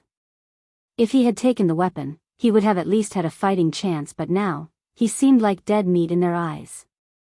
No need, the young man stood a few meters away from Captain Bull without a weapon in his hand. What is he doing? Gibson asked himself, looking at the young man. Are you gonna stand there all day? Bull was provoked by his words and the careless look on his face. He clenched his 2 cutlasses tightly to leap at the young man. The pirates and the hostages were expecting a gory beatdown when they saw the young man calmly raise his hand. Zzzzz. Boom. The next moment, they were stunned beyond words to see a thick bolt of golden lightning shoot out of the young man's hand. In a blink of an eye, the lightning bolt went straight through Captain Bull's head as his head exploded into a red mist. He cast spell. Gibson's body went rigid while many people lost control over their bladders. They were scared shitless. For a long couple of seconds, they just stared at the headless body of Bull wandering around on the deck without uttering a word or moving a muscle. It wasn't a long fight with fancy moves. In fact, the fight didn't even last for more than a couple of seconds. From Bull raising his cutlasses to his head exploring happened so quickly. What shocked everyone more than Captain Bull's death was the lightning bolt shot out from his hand. They wanted to find another explanation except they simply couldn't. How did he cast a spell inside the void line? This was the question that ran inside the minds of many. Captain. C.A.P. Words barely escaped from some of the loyal pirates. It had been a long time since the pirates felt fear. While they were about to raise their cutlasses, Gibson heard the young man spoke again. I can break your curse. Chapter 230. With one swift jump, Michael landed on the wooden edge before the ship's rudder. He balanced himself like a professional rope walker. The very next moment, Gibson saw another figure landing on the edge just beside the young man. The girl's black hair beautifully fluttered in the wind while the flashes of lightning revealed her perfect hourglass structure to every single one of them. The girl made the pirates even more terrified because the pirates think that if a girl comes on board a ship, it's bad luck for all of them. They were still in shock when Gibson saw the young man started talking. You may address me Lord Lucifer and her as Dark Queen. The name Dark Queen somewhat felt weird, yet the reason Michael chose the name was that it would be more suitable and badass in the future when he actually has an army of soldiers under his command. Besides, after he marries her, she would become his official queen, the Dark Queen. I know it'll be hard, but anyone who intercepts my speech will die like your Captain Bull, Michael said after sending another bolt of lightning near Bull's bleeding headless corpse. You've all seen a glimpse of what I can do to anyone who stands against me. Now I'll tell you what I can do to those who stand behind me. Gibson's hangover disappeared after he saw what happened to Bull, and now giving his full focus to the young man. I can make you rich and powerful like you've never even imagined. Michael flicked his wrist as the chest he stole from Lars appeared on the deck below him. The light radiated from the goodies inside the chest brightened up the faces of the pirates. This is just a glimpse. I also know what you desperately need now is not pillage but a way to break the curse. What he just said got the interest of the pirates more than the shining chest did. As long as you agree to serve me, you won't be bothered by the curse. Michael reached his hand out at the pirates as a hot wave of air brushed past them. I can feel the hot air, Gibson mumbled, feeling a sensation after more than a decade.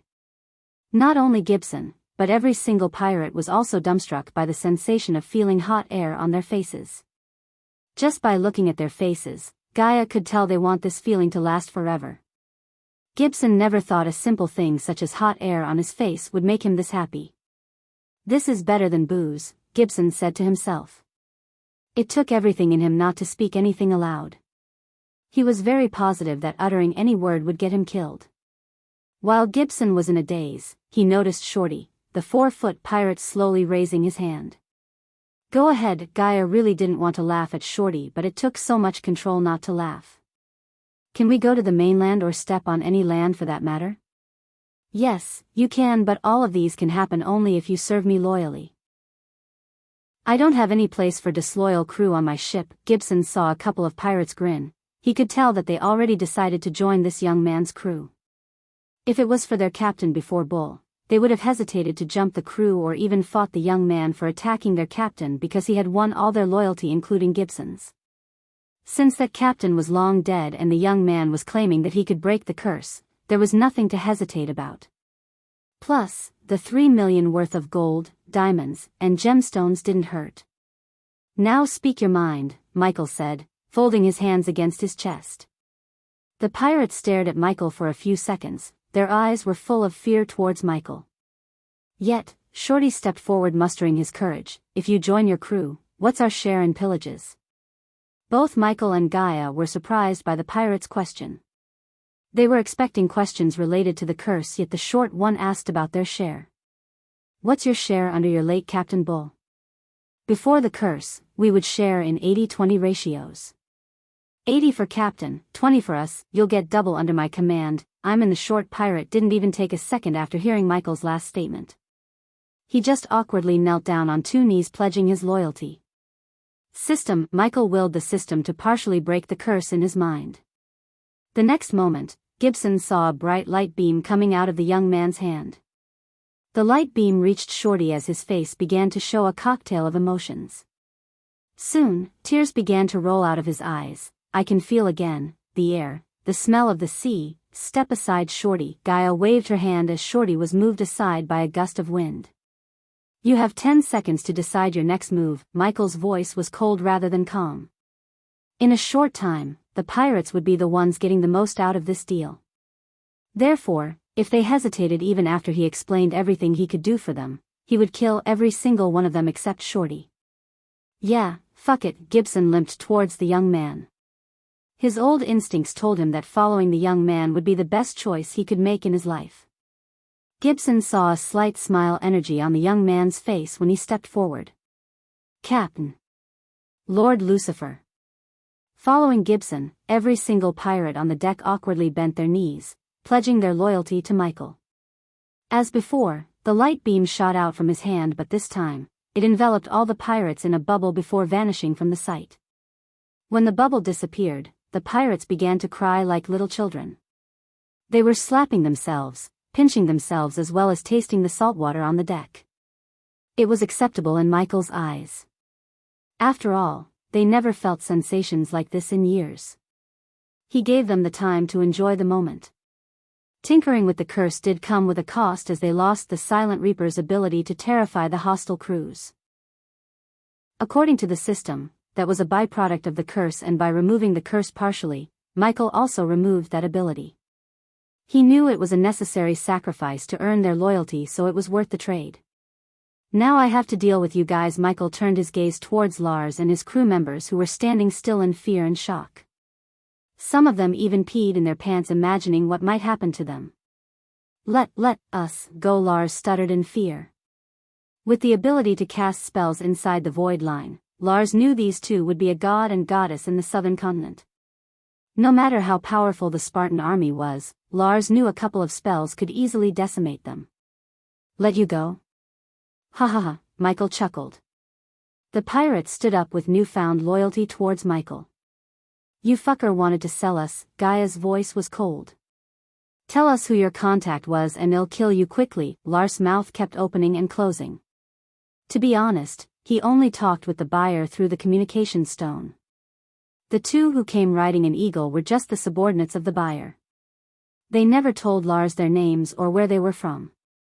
You don't know. Michael could tell that Lars had no idea about the two tog-wearing southerners by looking at his eyes. Michael disappointedly shook his head before nodding at Gaia. Poison grasp, she uttered the words, pointing her finger at Lars and his men as a green mist began to form out from thin air. The green mist soon transformed into itself a giant hand. The giant hand then swooped the group from the floor. Wow, what is this? How can they cast spells? New captain and his girlfriend is awesome, oh my god, including Gibson. Every single pirate was in awe. They were speechless as Lars and his men struggled against the hold of the green giant mist hand. Gaia pointed her fingers at the sky as the green hand ascended from the floor with the men. Inferno, she fired a spark of fire at the green mist. No! Lars and his men screamed. The poison already seeped into their bodies, making them cough out blood. When the fire spark hit the green mist, it instantly caught fire. Soon the green mist exploded, lighting up the night's stormy sky. Their blood rained down on the pirates, making the scene horrifying. She demonstrated what she could do to inflict fear in the hearts of the pirates. Michael just stared at the sky where the group exploded. He knew with cultivation power he could do anything in the southern continent, but rather using his 3-hour power to attack the kingdoms, he wanted to forge alliances with the senates. Controlling the Senate from the shadows seemed to be the best way to go. I had a fever when I wrote this chapter, so please forgive me if you see any typos or errors. I barely got myself up to write. There might not be a chapter released tomorrow as my doctor said to take a day off. Chapter 231, Where Am I? Michael opened his eyes to be welcomed by a blood-red sky. He was floating in the air, but no matter how hard he tried to wiggle his body, he was unable to. System, he called out for the system, yet there was no response. He couldn't feel the system in his soul anymore. Am I dreaming? He took a deep breath, calming his mind. The last thing he remembers was kissing Gaia goodnight. Boom! Suddenly an ear-piercing vibration reverberated the blood-red sky. Along with the vibrations, he was able to regain control over his body. Still floating in the middle of the sky, he looked around to see nothing but barren land filled with dark smoke. There were no life signs, the sky was blood-red, the atmosphere was dark and gloomy. He felt like he stepped into a post-apocalyptic world. While he was staring at his surroundings, he saw a woman and two little children.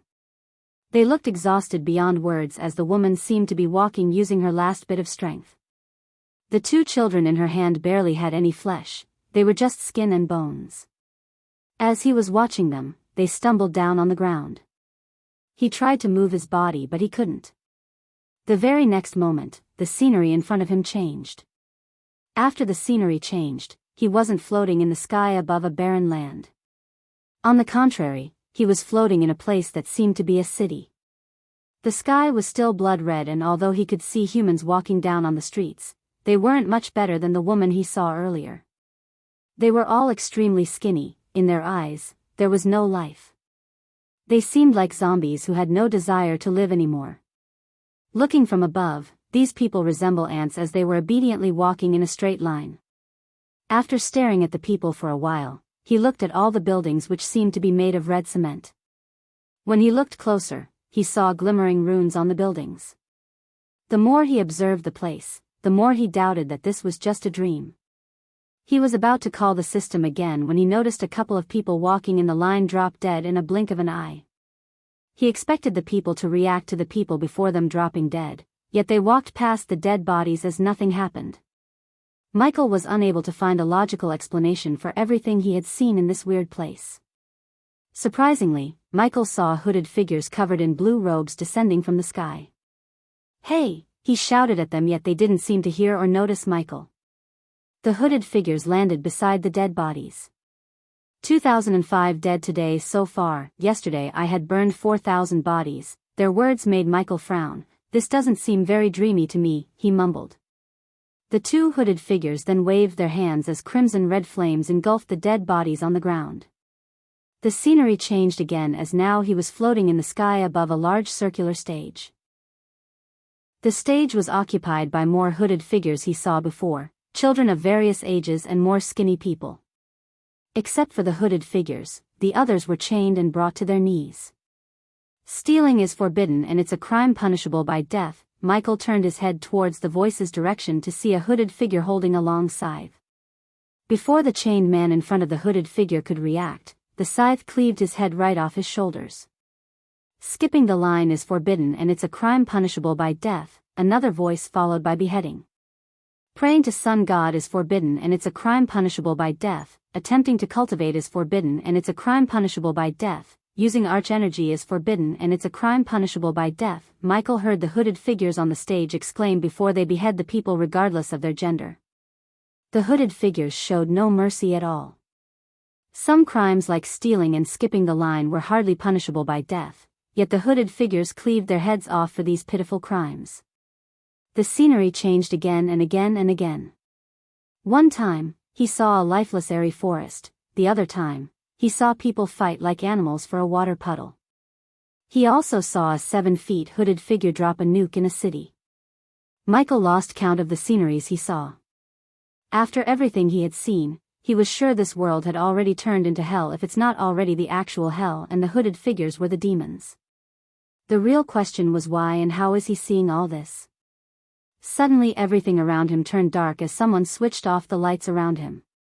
"This is what's going to happen if you fail to conquer this world, Michael." Suddenly a gentle soothing voice reverberated in the dark space. "Who are you? And where am I?" "What you've seen is the Elon continent in 400 years from your current time." The voice didn't answer Michael's first question but answered the latter. "The future?" Michael was stunned as the voice continued. "The events you saw are just some glimpses of the result of your failure," the voice said. Although Michael wanted to stay calm and think rationally, what was happening to him was beyond rational. "You have the ultimate power in your hand, use it to reshape the world before the world is engulfed by the evil." By ultimate power, he felt like the voice was talking about the system. The thought of innocents dying in your war to conquer this world is holding you back from achieving your true potential and reaching your goals. After everything I showed you, it's time for you to shed all your hesitations. Be the dark god you meant to be. After the voice spoke these words, the scenery once again changed. "Human, are you all right?" Michael was standing straight up on his bed, sweating bullets. He turned to see Gaia's concerned face. "You were having nightmares," she said, gently wiping the sweat off his face with her nightgown. Instead of telling what just happened, Michael entered the system interface to question it. "System, are you aware of what happened to me now?" "What are you talking about?" Surprisingly, the system seemed to have zero clues. "Something just took me 400 years into the future and it also knew about you." "What?" The system sounded completely shocked. "The system cannot search the host's mind. Something's preventing me," he heard the system after a few moments of silence. "What else is the voice mentioned?" the system asked. Michael sighed before telling everything that happened from the beginning. Since even the system didn't have any idea about what happened to him, he had to discuss this with the system to find some real answers or explanations. "It can't be one of the Omegas." "When the fuck are you going to tell me about the Omegas and you?" "Not yet, host. You're not even strong enough to face the Guardians, let alone Omegas." "If what you told me is true, it is true," he gritted his teeth as the system continued. "You have to focus on taking over this world as it seems to be the crucial step in your journey towards godhood." "Are you telling me that I'm a god in the making?" "Don't get cocky, host. The future is not something set in stone. Anything can change the future. For now, we have to focus on your goals." The system then kicked him out to the real world without a warning. "Fuck," he cursed in his mind as Gaia was still wiping off the sweat on his face. "We need to talk." Considering the system was no help to him, he decided to talk with Gaia. The two of them leaned back on the bed frame before Michael began to tell everything he saw. "There's still a chance that what you saw was just a dream, but what you said didn't seem like a dream to me." After listening to Michael in silence, Gaia spoke. "What could be so powerful to show you the future? Some kind of god?" "You're awfully calm about this." Michael couldn't help but comment on her calmness. Even he was slightly freaking out. She seemed to be less affected than he was. "Since you are a freak of nature, everything linked to you is anything but normal. Getting a glimpse of the future is freaky, yet we still have the chance to prevent everything from happening." He nodded to her words. "Whatever dragged you to the future is not something we can understand or comprehend unless it allows us to. My question is, however, who were those hooded figures? The Guardians? Or something else?" Michael removed the warm quilt to leave the bed. He walked towards the windows. Just like his heart, the sea was also not calm. The storm was still ravishing the ocean violently with the company of the heavy downpour and thunderclaps. "Whoever they are, I have a feeling that we'll meet them soon," he said, looking at the dark stormy sky through the window. The flashes of lightning revealed a newly found resolution in his eyes. At this moment, Gaia could tell that something's changed within him. Chapter 232, What are you working on? Gaia entered the captain's cabin to see Michael leaning back on his chair fiddling with nuts and bolts. "I just have to calibrate a few things." He was too focused on the project as he failed to notice Gaia looking at his world over his shoulder. She could see it kinda look like the grappling hook they were using, but instead of hooks, she saw him place multiple syringes on a gauntlet. The gauntlet was smaller than the grappling hook. "Oh, you're here," Michael finally noticed Gaia.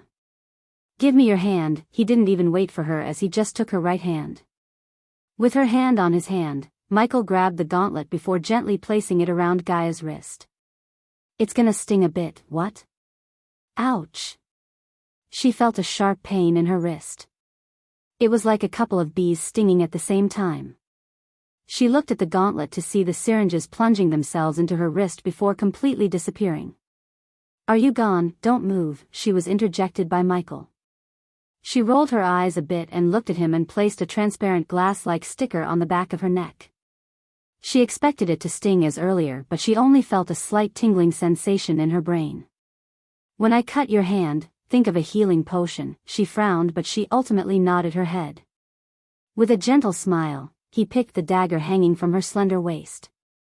Carefully, Michael made a cut on her left forearm as she thought of a healing potion as he instructed her to. Suddenly, she felt the syringes inside her right wrist move. "Can you feel something?" "Yes, those needles are moving," as she said. A wide grin emerged on Michael's face. "It's working. When did I become a guinea pig for you?" "A cute little guinea pig," Michael chuckled, pinching both of her soft cheeks. "It's my new invention. I call this APD. Automatic potion dispenser. Michael rummaged through the junk on the table to grab another gauntlet. The name is pretty explanatory. I was able to squeeze in 8 syringes, fill the syringes with whatever potion we need, and whenever we need it, we just have to think about it. APD will inject the potion directly into our bloodstream. The best part is, it's made of junk metal, so no energy radiation. She could tell by his wide grin that he's so proud of his invention. After hearing what he said, it was obvious how useful this could be in a real battle where enemies won't wait until one takes out his potion and uses it. With this, it's almost guaranteed that we'll win the championship tournaments. Gaia's face lit up instantly. She knew in the first couple of rounds, using potions would be forbidden. However, if they used this gadget, the judges would have no idea, as it would radiate 0 energy. It's cheating, but I like it, she revealed an evil grin. Making the device wasn't costly, as it only required him to use some common materials. However, what cost him more was the sticker he placed on Gaia's neck. The sticker was an advanced metal that controls the pulses between the drive and the brain. Since his inventor trait was not high enough to build components that manipulate biochemical signals inside the body, he had to buy it from the system. A single sticker cost him 5,000 badass points, and it could only allow 2 kinds of potions to be loaded into the APD. Ah. Captain. Lord, suddenly, someone awkwardly knocked on the door. He could tell it's Gibson, who is standing outside by the voice. What does he want?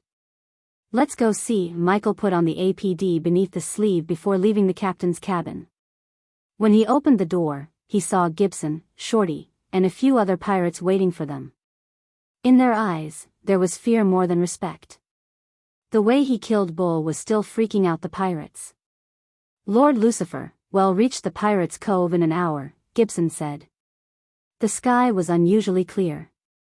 Nodding at Gibson, Michael walked to the edge of the ship to soak in all the sunlight. After numerous days of heavy downpour, it was a welcome sight to see the sun once again. I need you to stop drinking, Gibson, looking at the clear sky, Michael said. I can't have a drunk for a first mate. His words stunned Gibson. This will help you stop the habit. Michael tossed a slimy purple potion to Gibson. He knew how hard it was for addicts to stop their habit. If it was on Earth, recovering from addiction would take an immense amount of willpower and dedication, but in this world, all Michael has to do is make a potion that would help one get rid of the addiction. It's either drink this, get rid of your addiction, and get fucking rich like a king, or end up as a snack for the sharks below. Michael let his words sink into Gibson's mind for a few seconds before offering something that he won't be able to refuse. Plus, it'll get you a new leg, not some wooden artificial stuff, a real leg. Although Michael had no way of making limbs grow again at the current time, he was positive he would get the ability through the system or find a 6-star healer subordinate to do so in the future. Also, he didn't give a shit about others' drinking habits. For all he cared, they could do whatever they want with their gold coins in their free time, but he wanted Gibson to stay clean. Lord Lucifer, you can do that? Gotcha, Michael snickered inside after seeing the excitement in Gibson's voice. Yes, get clean and they'll get you a new leg. The other pirates, including Shorty, also looked excited for their fellow pirate Gibson. Loyalty towards us is the only price you have to pay us. Gaia leaned on the ship's mainsail beam and said. That's the Pirate Cove, Captain. Gibson pointed out the big island surrounded by countless ocean boulders. The boulders acted as a natural defense against the ships, as they prevented the ships from reaching the island. The only way to get into the island without swimming seemed to be the large docks at the far side of the island. Surrounding waters were filled with small fishing boats and nets. In the distance, a couple of pirates sail ships with skulls and swords for flags docking at the docks. It's good to be back here after all these years, Gibson exclaimed with a burst of joy. Gaia noticed all the pirates were bouncing in joy. Listen up, when you get into the island, do not say anything about what happened to Bull or anything related to me. I'm just a pirate like you and she's my girlfriend. If you blabber anything to anyone, they'll personally end you. For a few moments, the pirates looked dumbstruck, but soon, they all just nodded in agreement. If anyone asked about the curse or Captain Bull lost his life lifting the curse. That's the story, Captain. It'd be hard for them to believe that you two are pirates, Gibson whispered to Michael standing beside him near the rudder. Just say we came from the northern continents, since it was not possible to get dirty like the rest of the pirates. Michael asked Gibson to tell the truth to cover up his real identity. Besides, he would soon reveal himself as the captain of the Silent Reaper to the world. He just wanted to gather more information about this part of the world before making any important steps. Gibson, I also want you to buy everything on the list. Michael handed over a piece of paper to Gibson with a pouch of gold coins. Gibson opened up the paper to see a list of familiar names. They were all items, metals, and things related to the ship itself. The closer his ship got to the docks, the clearer he could see the island. The Pirate Cove was a tropical island with various wooded buildings and occasional watchtowers. Trees such as palm and coconut added a certain charm to the island. What made the island more beautiful was the colorful coral reefs. They were like nature's carpet welcoming them into the island. The TV shows and movies didn't do justice to the beauty of Pirate Cove in Michael's view. This is gonna be fun. The Silent Reaper slowly made its way to the docks under the shocked gazes of little children who were standing on the shore. Its black eerie look gave chills to many citizens of the Pirate Cove. Just by looking at all those fresh fishes caught by the net, Gaia's stomach started to scream for some grilled fish. I assume you're all headed to a tavern. Of course, Captain. Sorry, how do we call you now? Shorty seemed like he cannot wait to step on the shore and get drunk to his throat. For now, I'm David and she's Eli. See you at the Burning Candle. David, Eli. Shorty don't wait for the ship to get docked but jumped into the water outside. The other pirates were slightly afraid of stepping onto the shore, yet Shorty decided to rush towards the shore with no worries. He's excited, Gaia chuckled, seeing the little guy swimming like a shark chasing him behind. Get yourself a bath and meet me at the tavern, Michael said to Gibson before leaving him behind. Gibson took a sniff of his shirt and realized the urgency of a bath and a set of new clothes. You're tuning in to the Dreamy Love Stories YouTube channel. Don't forget to subscribe and join us on this journey to catch the most captivating stories.